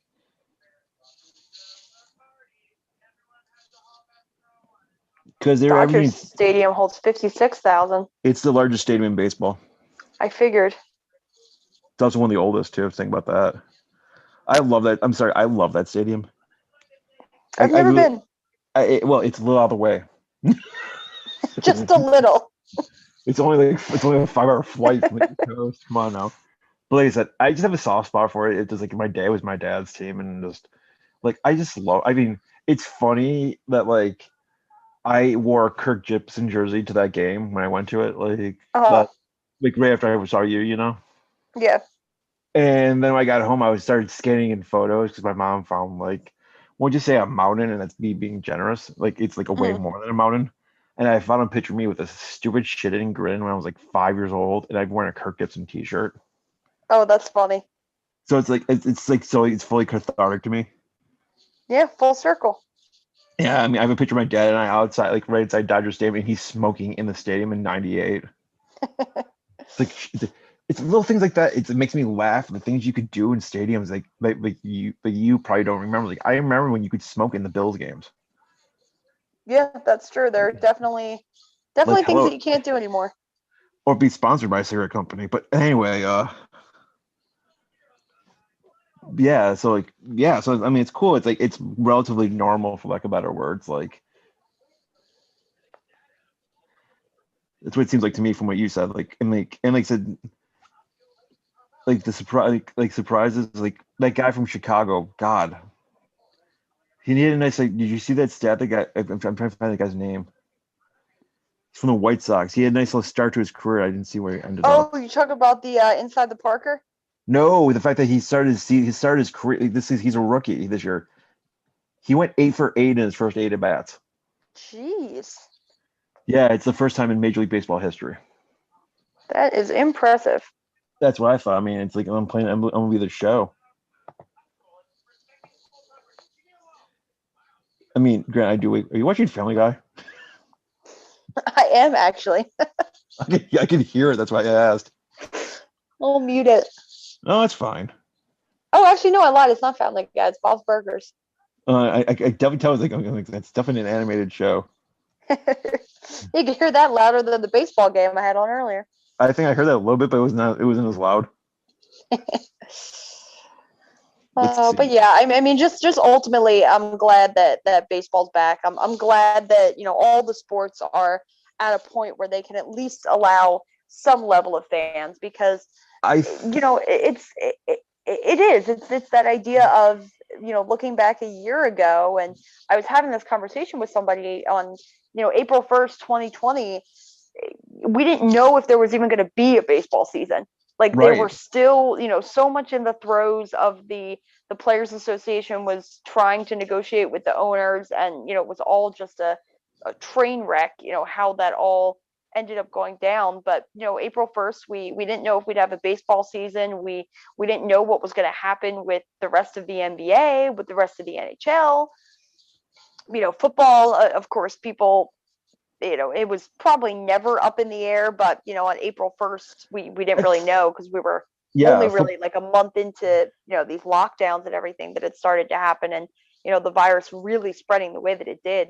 So to kind of look back on all of that and look at it a year later and see fans in the stands again, and it's something that I guess you take for granted, something like going to a baseball game or going to a football game, because it's something that you always thought was going to be there. But last year it just simply wasn't there, and being able to go back to it this year, I think you kind of realize that something so simple, or what seems so simple as going out to the ball game, is just not a guarantee. And being able to have that back, I know we're not at normal, and whatever the new normal ends up looking like, it's going to be what it's going to be. But I do feel being able to be back in the stadium, being able to have people back in there, and for all of these teams to be taking it as seriously as they are and really putting in the effort and putting in the work, and because they want the fans too. And They need money. They want money. well, that's exactly what it is. They, selfish reasons or not, they need people in those doors because Yeah, of the amount of money that I'm. parking brings and concessions brings and Yeah, ticket sales brings, and all of that I've. stuff. Yeah, I mean, I've had a discussion with this. I probably even with you, but it was more so with other people. It's like oh, the collective bargaining room, like for the NFL, we'll use for example.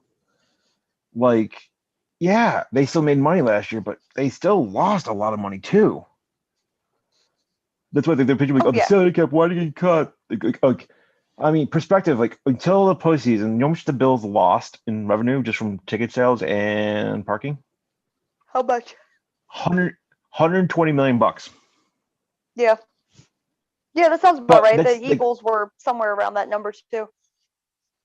but you go to Mr. Jerry Jones, our favorite person in the world. And from various videos I've sent you, like Emperor Palpatine. Yeah, that was great. I thought you'd love those, but you should watch all his stuff. It's like definitely not safe for work, but he knows his stuff. He backs it up with a lot of stuff. Hmm. Anyway, he lost on what, 600 million. I mean, well, you gotta figure it's a newer shiny stadium. You have a lot of seats. You gotta, you pay I think $100 for parking at Jerryland. That is insane. Yeah, I mean, I'm annoyed when I paid 25 at the Bills game. It's bad. Gosh, you lost six hundred Yeah, thousand dollars, and then your $600 million, and then you just went and gave it all back to Dak pretty much. So and he Zeke. lost. He lost. Well, Zeke's already under contract. He lost $1 billion. He almost lost True. $1 billion. He almost lost $1 billion in two players with between that and that. Jeez. Oh Yeah, my gosh, so much money. it's So only much money. money. It's Yeah. it's only money, and when you're in the NFL and there's no salary cap, you can go a little crazy. Well, there is a cap, but they just don't care. Yeah, but they ignore it. Oh, I know. It's like for some teams, Philadelphia, and I guess the penalty Philly, isn't good enough. Philly. Yeah, Philly refuses to go over the cap. Well, that's because they also kind of they financially screwed themselves this year and they know it. Oh, they were financially screwed this year. I mean, we're paying a $30 million cap hit to a guy who is playing elsewhere. Yeah, So, it's like 18% that's of your yeah, cap. yeah, that's a big, thing. But like for whatever reason, the Eagles they won't go over the salary cap. So like we restructured so many contracts because I they think know it's they know that the money's going to be there in 2022 because the revenue is going to come back. So they restructured a bunch of these deals so that they pay guys in 2022 because they don't want to go over the cap this year. I think because they also they don't have the money to really roll over, but that's what some teams do too. There's got to be something, but there is also something with Jeffrey Lurie, and that's just a hang up. Yeah, Like he just doesn't want to go over the salary cap. it's like Where meanwhile you have guys like Jerry Jones who acts like a salary cap doesn't exist. right, and then reworks every deal, so But it just kicks the can.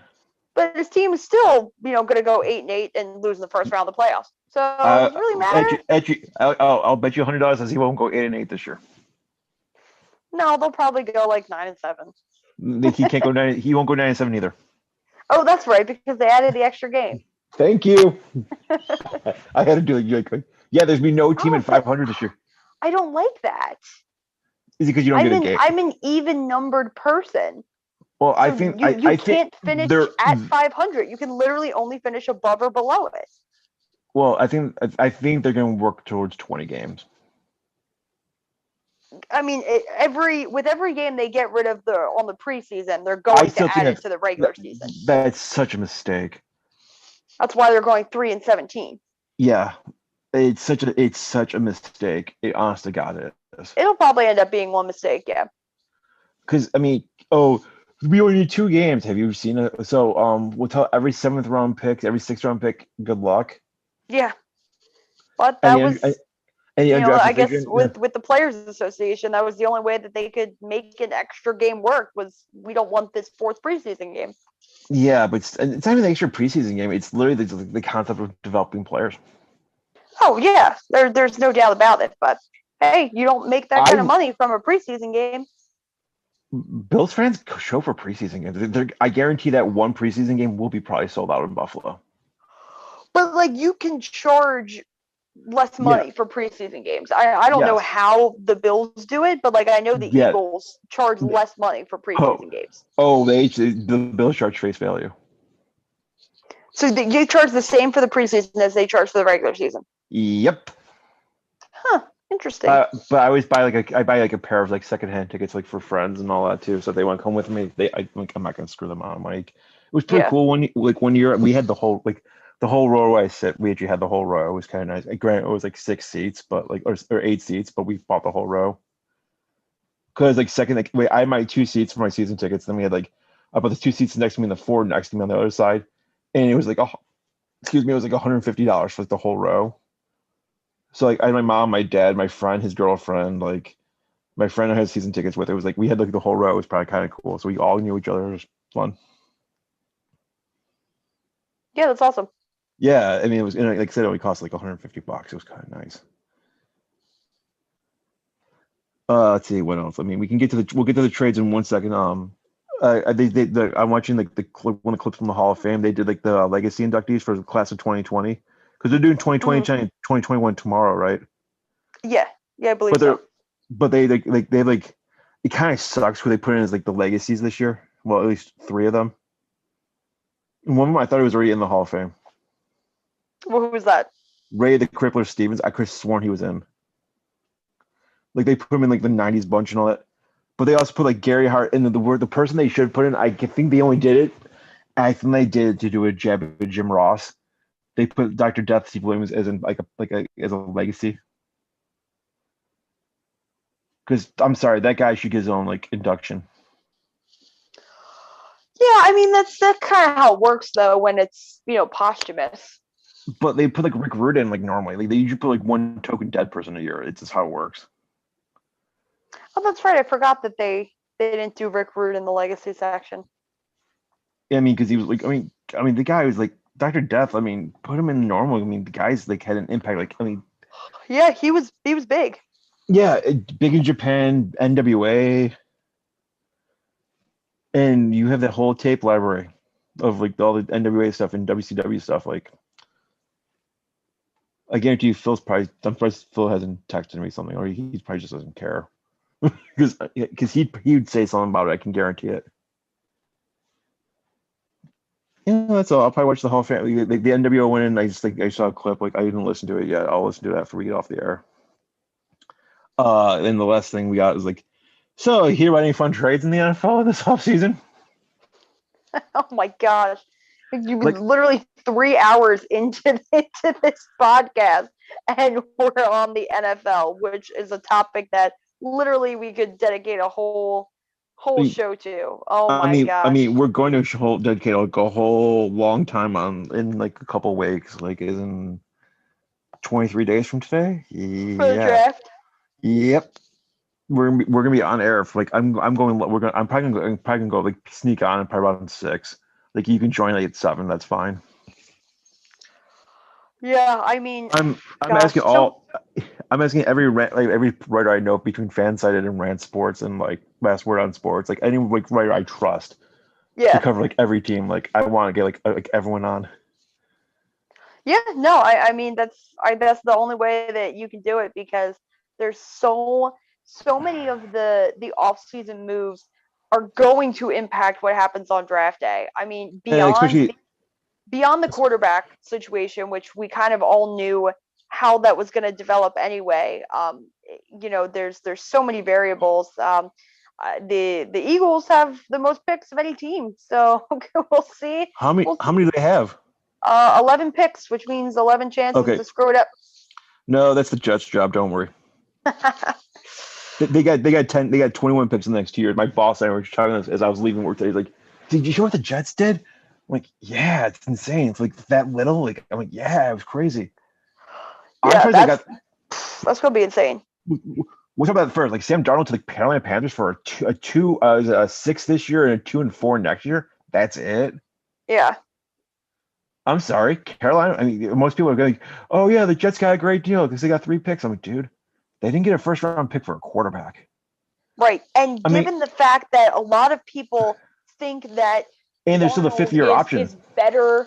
A lot of people think that he's better than what his performances were there. And I was having that conversation with somebody, and we're like, well, this is the age-old question: how good is Sam Darnold? We're finally about to find out.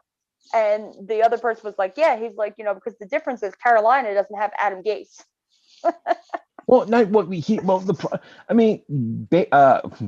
got you. I mean, I know we'll talk about him in a second, but it's like Sam Darnold went through 2 different offensive coordinators, 2 different head coaches. Mm-hmm. His best receiver was Jameson Crowder. Like For as smart as the Bills did, like I mean, and this is not being a homer, I swear it's not. But for everything they did right to build up Josh Allen over the last 3 years, the Jets did the exact opposite. Oh, absolutely. Like, okay, let's see. We're gonna give the Bills gave like $12 million between what's his name, Cole Beasley and John Brown, like year two. And then you throw in next year that we trade for Stefon Diggs. Okay, that's $24 million for 3 receivers. Right. You gave $18 million to a 2-down linebacker, the Jets, and he and got hurt in the first game and didn't play it down since. Like he played the first half of the Bills Jets game and then got hurt and didn't play the rest of the year from a groin That's injury. crazy. It must have been one hell of an injury because I'm sorry, but like I guarantee he was just milking the money because he's like I'm getting 18 million. I'm not gonna chance that. Yeah, true. I mean, holy shit. I mean, if he wants to call me out on it, CJ Mosley, great ahead, but you had a groin injury. Like the fact that like you didn't come back at all just baffles me.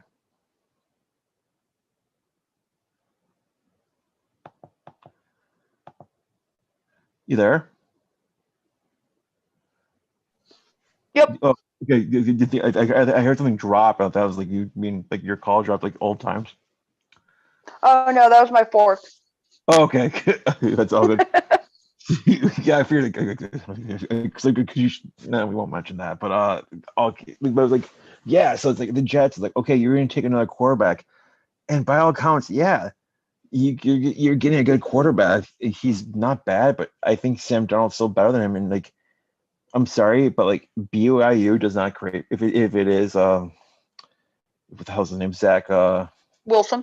Yeah, that guy. Like I just blanked on his name for a second. I know the draft pretty well, everyone. I swear I do. But like he's gonna have to take time to develop. It's like you're just gonna throw him out there. I mean, what if it's week 1 versus the Bills again? Like it's been for the last few years, where it's like you have to go into Buffalo, week 1, okay, the regular season, and the Bills have full stadium. Well, I mean, the Jets, they're certainly not concerned about winning now. So I don't think they're. I don't think they're gonna ever. be I all don't think they're that- concerned. I don't think they're concerned all about that winning. Crazy about trial by fire for this guy. Yeah, but the thing though is you kill a rookie quarterback, like you put him like in one of the most hostile places, like, and he plays awful. He has negative thoughts in his head. Like he doesn't. He needs to develop a little bit. I mean, you should put like. I hope they sign a veteran quarterback. Yeah, Like- it's certainly not the most ideal situation, but I mean, a rebuild, it's going to be what it's going to be. So if that's how they feel they need to do things, is kind of throw this guy out there right away and see what happens. We'll see. They very well could end up ruining another quarterback, but Wait, they ruin quarterbacks? That seems to be. Yeah, I was going to say it wouldn't surprise me because it seems like You want the what list? the Jets do. No, they don't ruin quarterbacks. They just ruin players. I mean, holy crap! Like, Yeah, they ruin everybody. like I mean, seriously, I'll link you. I'll give you because I inform Marilee by YouTube video because I'm like I'm too lazy to explain everything because it doesn't come out. I mean, if it was in person, I definitely would. But like, I forgot who did it. I think it was like Secret Base did it. Like those guys that did like the Mariners 3R video. I think I linked you to. Mm-hmm. Did one on like the it was like. I think it was probably they do like a thing called the there's like downfall or demise or it's collapse. That's what it is. I was thinking of the word, I just couldn't think of it. And they mentioned that they did the Jets one where like they made the 2 like years like the 2 years in the AFC Championship game, and then after that it just went downhill. And they mentioned the infamous Isaac 12 from 2014.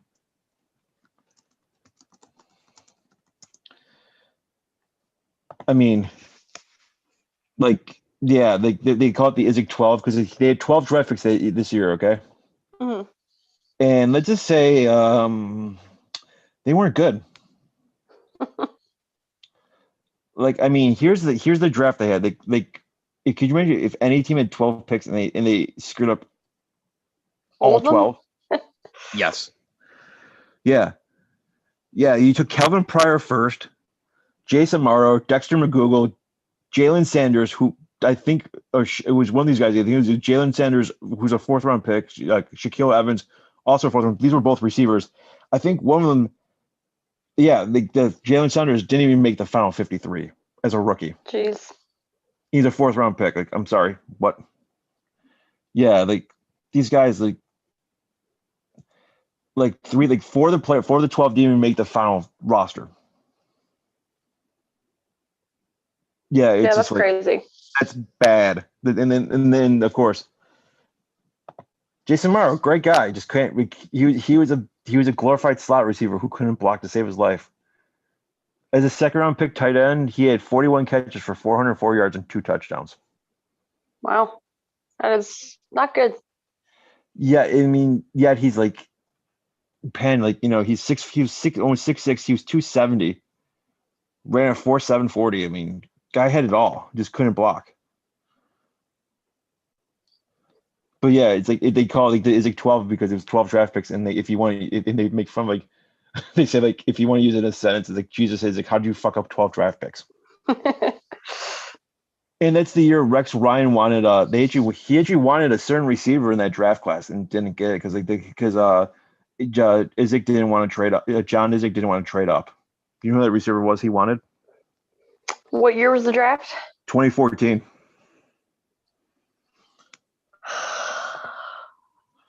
I don't. Rex wanted Odell Beckham.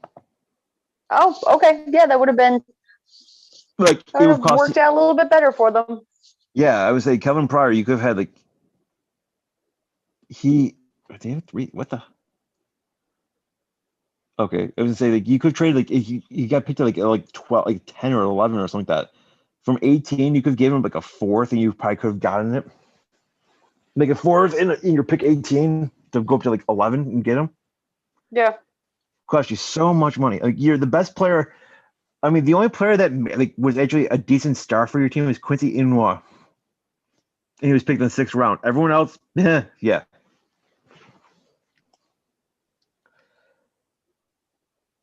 Yeah, like Crazy. yeah, like Jalen Sanders had one. Yeah, he in his career he had 1 catch for 7 yards. That's Man, so bad. Oh my that, gosh. that's hitting draft picks. It's like I mean, there's the video. I'm sure sent you this. Is like Jets like draft blunders. Like I think I sent you the draft thing from Urinary Injury as well, where he just like buries them. How bad like their drafting is. Hey, Eagles aren't that much better, so. Huh? I said No. Eagles aren't that much better. Yeah, but the Jets are like the standard of excellence. Like they are that bad like all the time. Yeah, that's true. There's one, and then there's a big gap between the rest of the league. Yeah, I mean, like if you've not seen how bad they drafted, it's bad when the Jets fans are right. And I don't mean that in a mean way towards Jets fans at all. It's the honest to God truth. Like there's a clip. Like I said, I don't know if you've seen that clip. Like if you YouTube it, it's like NFL draft. It's like Jets draft blunders or something like that. It's the '95 draft. You hear the entire and this was a need for them too. They needed an under tackle for like the defense. You could hear the entire New York Jets section chant, "We want Sapp," as in Warren Sapp. Yeah. Spoiler: they didn't take him. He was picked like 2 picks later by the Tampa Bay Buccaneers, and the rest is history. He kind of went to the Hall of Fame. They took Kyle Brady, a tight end, out of Penn State, who's from Long Island. So it's like, then that was their excuse for taking him. Who, I mean, he wasn't bad. He just wasn't, Warren Sapp. Yeah, not many are Warren Sapp. I mean, granted, like I said, he had a phenomenal career. Like he had a 13-year career in the NFL. Like he played 4 years for the Jets, he played 8 years for the Jaguars, and he played 1 year for the Patriots. Yeah. But once again, you want to spend for like a 1st-round pick. What pick was he? It was early. How was it? 9th overall. Okay. You got 93 catches for 949 yards and 10 touchdowns out of him in 4 years. Yeah, probably not worth a 9th overall. So yeah, so we got it clearly that like the top 3 are at least taking quarterback. I don't know what Atlanta's doing. Atlanta wants to shop that 4th overall pick. And a couple of my Yeah, I friends, mean they probably should because they're not. I don't they see need them in a position to do much this year. they need a younger quarterback, yes, but if they can get some stupid team to mortgage the future, I take it. And one of my friends Well, asked, who, they're committed to Ryan for at least this year. three, I think So it's two or maybe three, their I think it's thought. 2 or 3 more years. Oh, is it 2 or 3 more years? I was gonna say maybe their Yeah, thought process is they'll wait on a quarterback. They'll get one next year because it does next year's seem, and part of the reason why the the Eagles drafted down, it wasn't that, although who knows, they probably would have taken a quarterback if one was available. But the wide receiver, Jamar Chase, who is, the top wide receiver in the draft, according to most, the team is convinced that Cincinnati will be taking him because Joe Burrow played with the guy and is lobbying, very hard for the Bengals. So they felt that he would not have been available by the time they picked at 6. So that's why you, they were comfortable trading down and I, having, a higher pick the following year. Whether or not that remains to be true, we'll see. But that we'll find seemed out to in be 23 days. that seemed to be the explanation. As to, because people are, scratching their heads when I this hope, team desperately needs a playmaker I hope you, who can stay on the field. I really hope we heard my Randy Orton impression just then. I did not. I was whispering stupid. Because it really is. I mean, granted, it's cool you netted a first round pick. It's interesting. I wonder how it's going to be worded if they get the choice between whoever's got the better pick between Miami and San Francisco. Yeah, I think I think it's how yeah, I think it's how it works too. is. So you better hope Tua takes like a nosedive. Got two things to root for this year because it's not going to be the Eagles to do anything. You're going to be Carson Wentz to do well in Indy, so that pick turns into a higher pick. And if you might become a closet Bills fan for at least 2 weeks a year, for the year. That's true. Well, at 3 weeks a year, you might as well add the Patriots because I still don't want them to win, even though Tom Terrific's not there anymore. Oh, come on. Everyone loves Tom Terrific. Come on. Emperor Palpatine is still there, so. Oh, no. He's Darth Hoodie. He's Darth Hoodie, not Emperor Palpatine's Darth Hoodie. Actually, if there's one picture of him, it's scary. I don't know if you've seen this. I don't know if I can just Google it. I'll if I find it, I'll let you know. But if you look at him in a hoodie at the right angle, he looks like the mom of Fratelli from the Goonies. The resemblance I don't think I've seen that. Every time I just look at a picture of him in the hoodie with the cut off sleeves, all I can think of is this guy looks like a homeless man. He coaches a football team, but he looks like a homeless man. And he's the highest paid coach in sports. Oh, yeah, he can afford to have some clothes with the sleeves still on. No, those are guidelines. But no, the draft should be interesting. There was a lot of movement this offseason. I don't think I could ever think of a time when so many what would be considered franchise quarterbacks, ended up moving to different teams, be it between what went down with McVay and Goff in LA, and then of course the Carson Wentz situation. You mean McVay and Ryan Gosling? He does look like him. It's uncanny, but I'm surprised they gave up so much.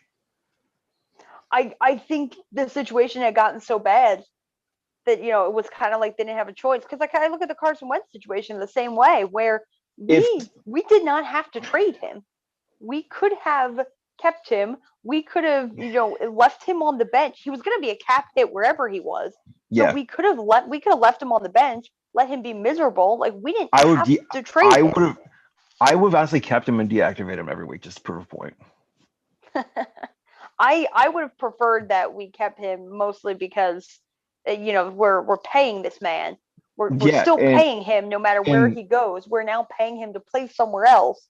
And if Jalen Hurts gets hurt, a lot of sense. Well, that too. I mean, on the off chance of do you want to go out there, maybe resemble a career? maybe, possibly. I don't care if like Carson Wentz, if we kept him, if he would have said, "Yeah, I'm sitting out this season." Go right ahead. Yeah, he's basically sitting out this season.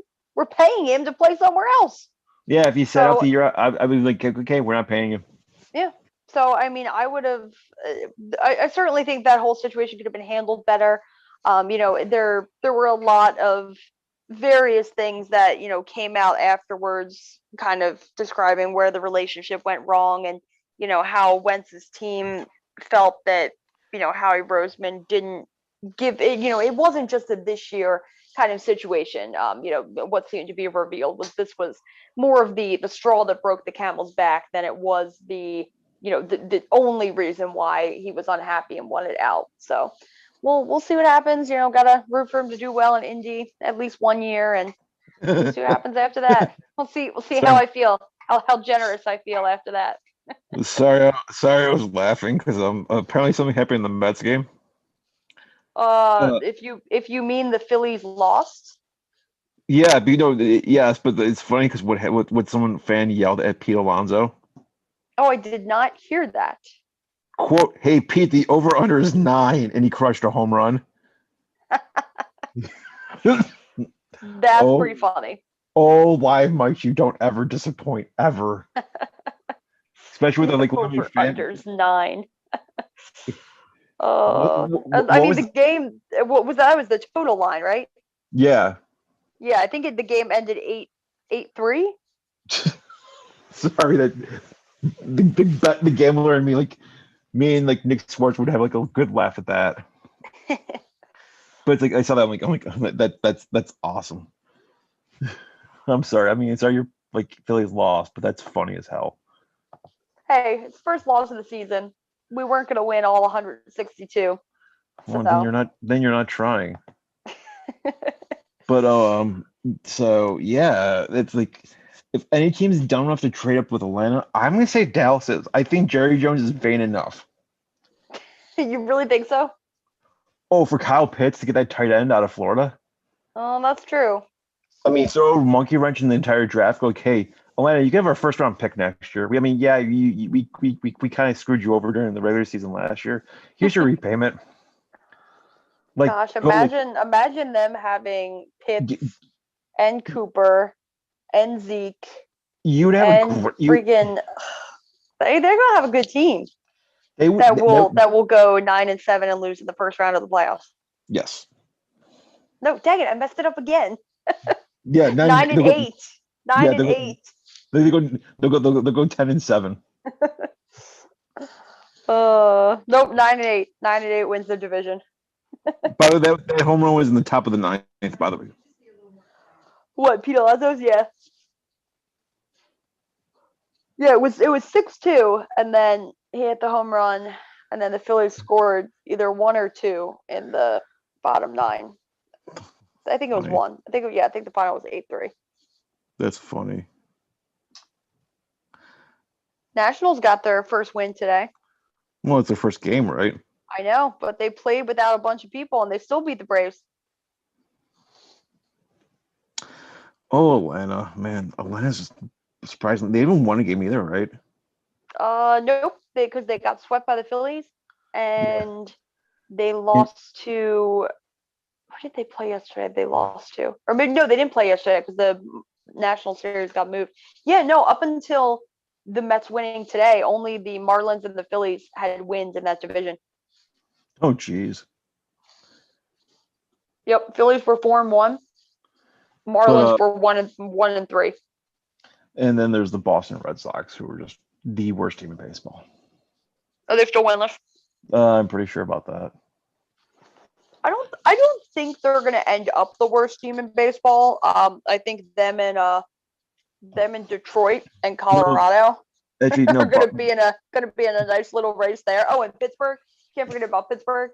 Yeah, Boston actually did. Especially since their main guy just got injured too. So like the one good player on the Pirates is out. So means Utree's gonna lose his mind already, which is always good for TV.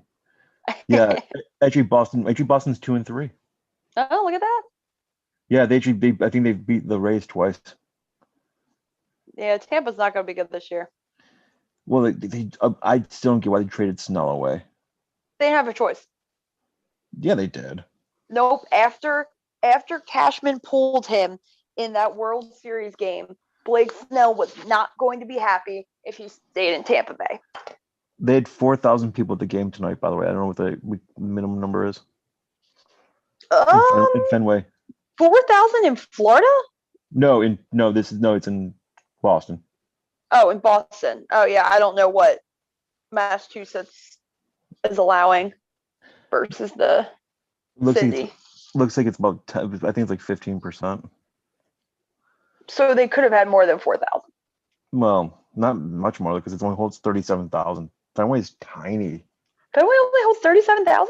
Yeah, it's very, very wow. small. It's the green monster that throws everyone off. Yeah, that's true.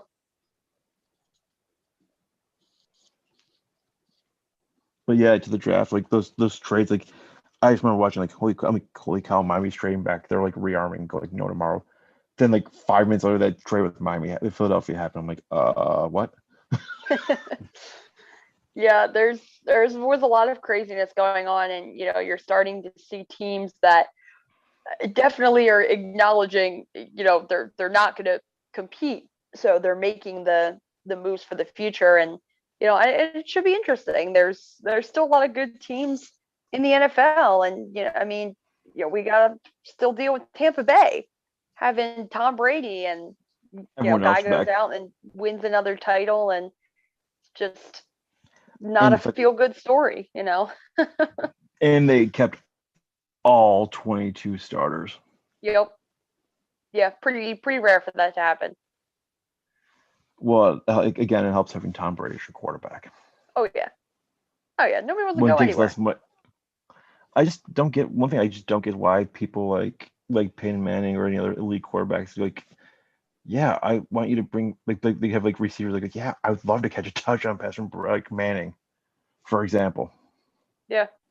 Or like one of the good young quarterbacks,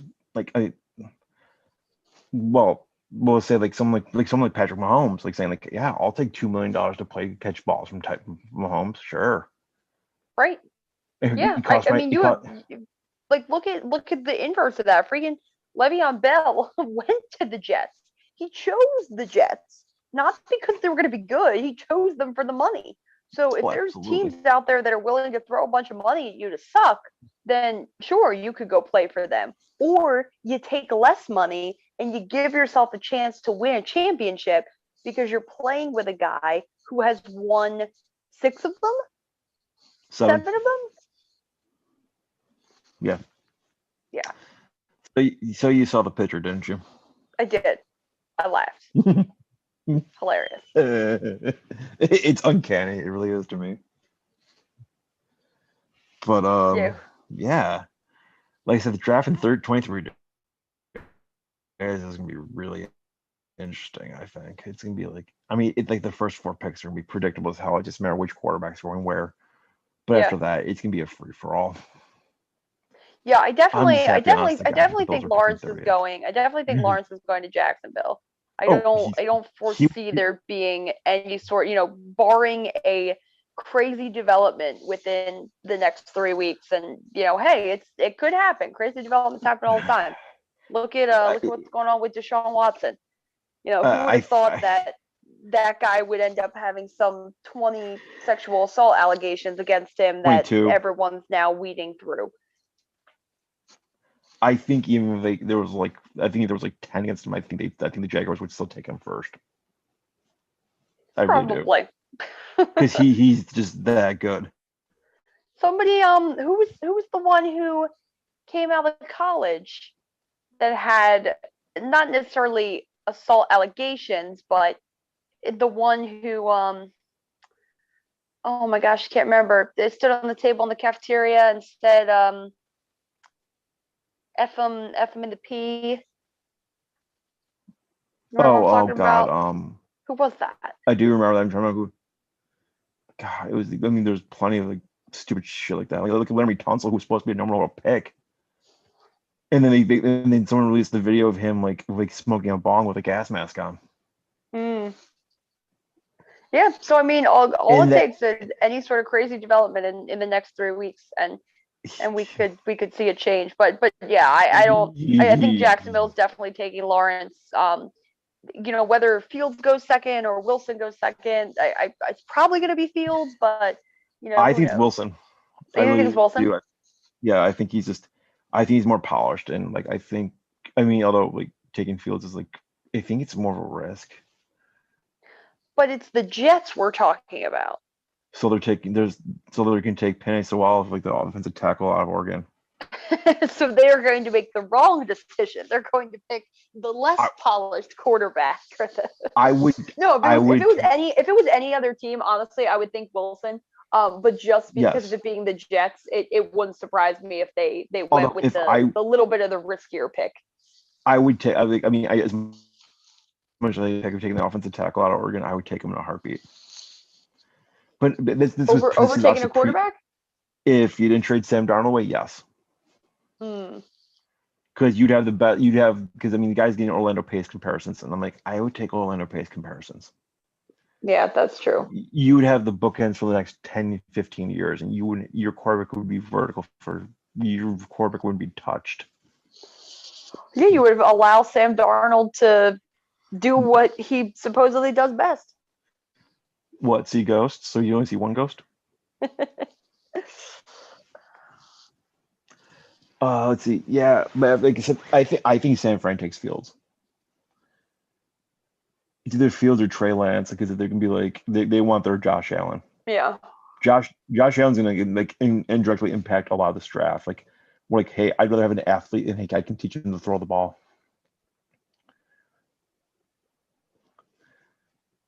What else? Yeah.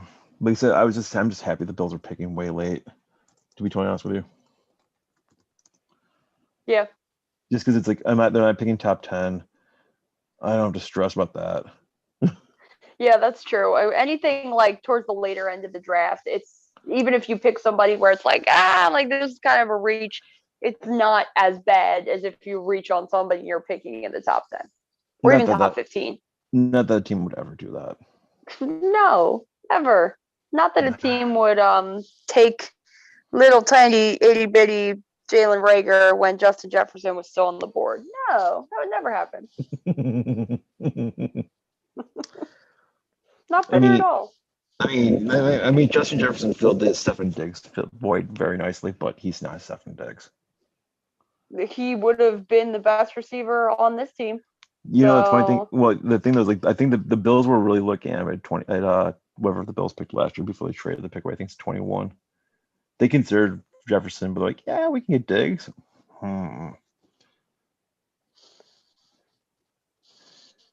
Hey, there's two ways to rebuild your team. You either build through the draft or you build through free agency. They do. The Bills have been doing both. Yeah, and sometimes I mean, look at people. Kind of look at like Kansas City. Green and what Bay. Kansas City was able to do was they built through the draft, and then when it came time, they got the people that they needed in free agency. Yeah, Green Bay is another example. Green Bay doesn't sign anyone in free agency hardly. They just draft their entire team. Yeah, and it works. For some people, it works. For other people, they, don't you really use the draft at all. They leverage their picks into trading for players and build that way. But there's more than one ways to kind of find success in this league. And different teams have proven that through different measures. I mean, look at Tampa Bay. Tampa Bay literally bought a team that they found. They're like, okay, you're good. Tom Brady likes you. You were a good wide receiver before you went crazy. Like, no offense, segment of fans that like Antonio Brown. That's the one person, not the Jaguars joke or whatever I made. Like you said, there was one person. Oh, it was the Tim Tebow joke. I think there's more fans that care about Tim Tebow than they do about Antonio Brown. Yeah, probably. They're already doing interleague play. What, in baseball? Yeah. Yeah. LA's playing. Ever since they moved the Astros, I think it was AL? ever since they moved into the AL, it stopped being like we only do 2 weeks of interleague play a year, because the way that the divisions shook out, it was a 15 and 15 situation as opposed to 16-14. So now they just do interleague play all the time. I still like the 2 weeks only of interleague play for that. Yeah, it's basically just like all season long now. So it's not really a special thing like it used to be. That's depressing. I know. I was both liked and hated interleague play, because the Phillies were always terrible during interleague play, and it always seemed to happen during the what we call the June swoon. Sounds about right. And like, well, yeah, it's also because your pitchers got a hit. It's like, or vice versa. With pitchers hitting the end all the time, but it's like usually I'm surprised AL teams didn't struggle more with that.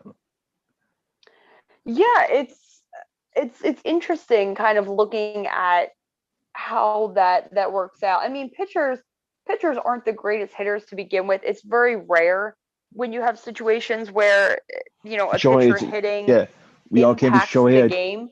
Yeah, we all came to Shohei Ohtani. Yeah, I was gonna say nobody's Shohei where they literally you would DH him if he wasn't pitching. Like, he's that good. Would they do that? They do. Did you see that home run he had the other night? I did not. I don't think it's landed yet.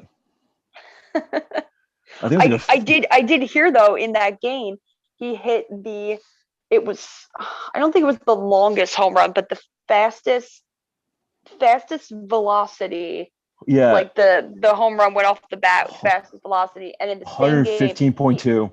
In the same game, he also threw the fastest pitch that had been thrown yet this season, which is just spectacular. I mean, this guy, if he can stay healthy. They weren't supposed to do that either with him. Like, he was only supposed to hit on days and then not pitch. Yeah, he wasn't supposed to do both. But hey, the Angels, they gotta win sometime, right? They built this whole team. They've got Anthony Rendon and Mike Trout now, and the window's as open as it'll ever be for them. So time to kind of make it happen, put it all together. I do like Angel Stadium's a nice stadium too, I have to say. Also, I haven't been there. Yeah, I would assume so, considering you haven't been to Dodger Stadium. Little out of the way. Yeah, just take a left and you'll be there in a couple of days. Yeah, 115.2 exit velocity. I mean, people should is like. I mean, he's not a small guy. No. He's 6'4", he's 210, he's a big guy.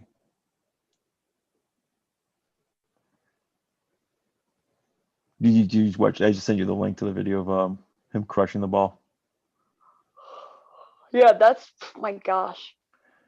That's like perfectly hit. It's almost nice. It's crazy, like, because the dude, it's not like he, is throwing like 95 on the gun. He can top 100. Yeah. And hit baseballs like that, which is pretty dang good. I'd say so. Yeah, it's almost like the Stanton home run, which was a comedy of errors, to say the least. I don't know if you saw, like, he had a grand slam, I think, last night, or 2 nights ago. No, I didn't see that. Baltimore League put it right over the middle of the plate.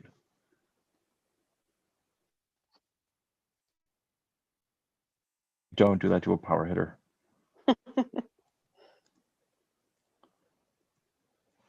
470 feet too. I didn't lose the EV, but yeah, it's like, okay, you're an idiot. Just like, yeah, like I said, that's another one that just hasn't landed yet.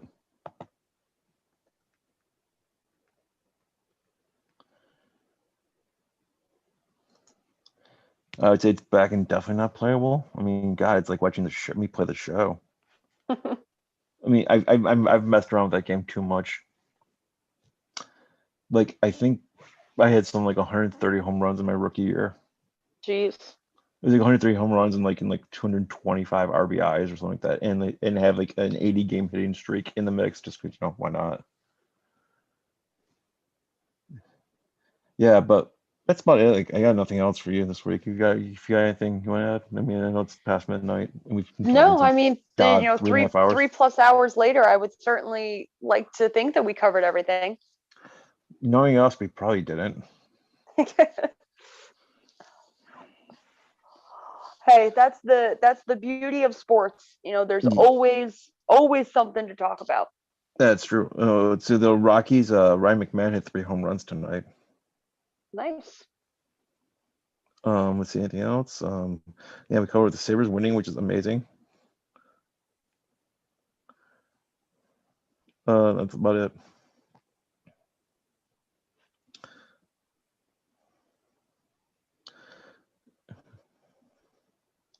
Apparently, Eli can juggle too. For Eli Manning. He can juggle. Yes, he released it on his Instagram. Huh. The things you learn. Oh, it's on his Twitter. My bad. I'm kind of curious to watch this now. Actually, he's pretty good at it. And he's chewing gum, I think, at the same time. So, there's that. I love the hatred towards him. I really do. Someone's like, well, it's good he still can't win the NFC East. It's just too easy. Like It Eli really is. Manning is just an easy guy to pick on.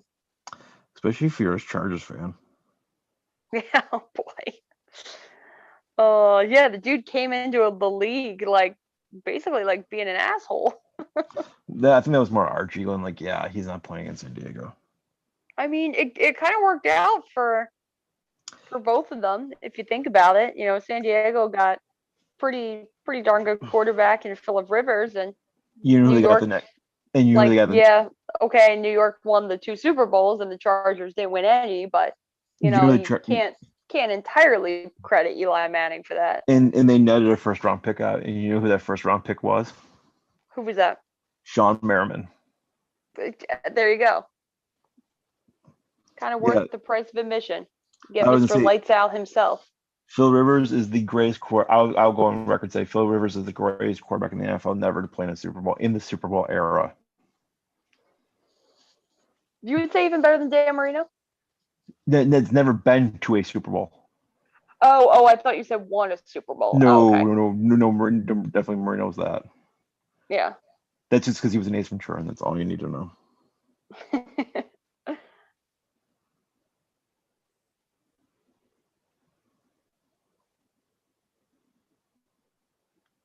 So this is the first time in the common area draft since 1967 that 5 quarterbacks selected on the top 3 overall picks will be playing for a different team in the next season. Wow. Can you name the 5 quarterbacks? No. That were picked in the top 3. Like it's not in one draft. It's over the course of drafts. So let's see. Matthew Stafford's went to the Rams. Jared Goff went to the Lions. Your good buddy Carson went to the Colts. Sam Darnold went to the Carolina Panthers, and Mitchell Trubisky went to the Bills. That's a weird one to me. Still too. They were all the same draft. No. They were all picks at they were all picks in the top 3. Oh! I thought it was all the same draft. No. But it's crazy to think though those like that. It's still weird that Trubisky is like a Buffalo Bill, especially for how much the Bills paid for him. They paid $2.5 million to get him. Like Chicago can retain him for that much. Yeah. I don't know. They kind of made themselves look stupid when they climbed all those picks just to get him. I mean, is to go from 3 to 2. Yeah, for a guy that 2 didn't even want. Yeah, it's like when what's it called? When the Browns traded up to get Trent Richardson. It's like, yeah, you moved from 4 to 3 because Minnesota didn't have Adrian Peterson or anything like that in his prime. it's just like shit like that. It's like, why?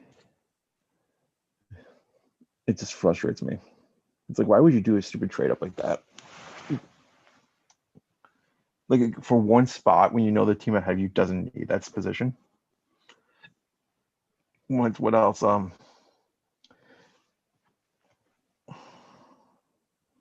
Yeah, so Darnold is gonna be wearing 14, and man, he looks weird in Carolina Panthers colors.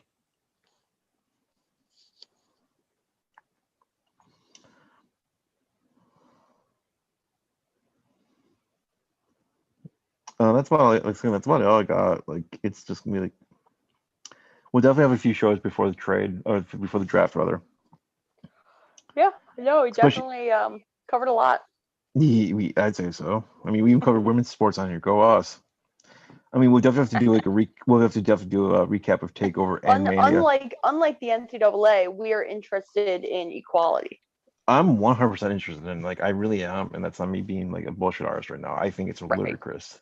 I really do. It's like, okay, like the greatest women's coach of all time makes less than the men's coach at the same school who hasn't won shit.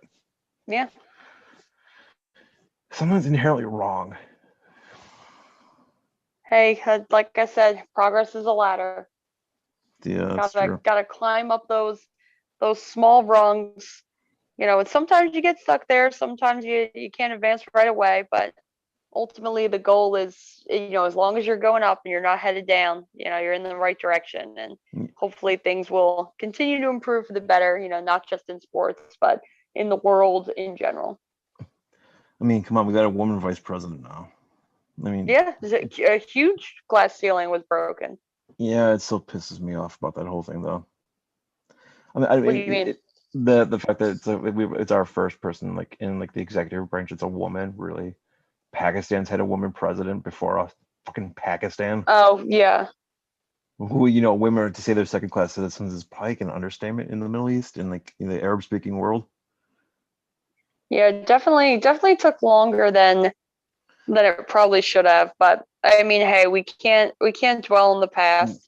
We can only look forward and say, you know, we've made the first step, and the goal now is just to have it be the first, have, you know, Kamala Harris be the first and not the last.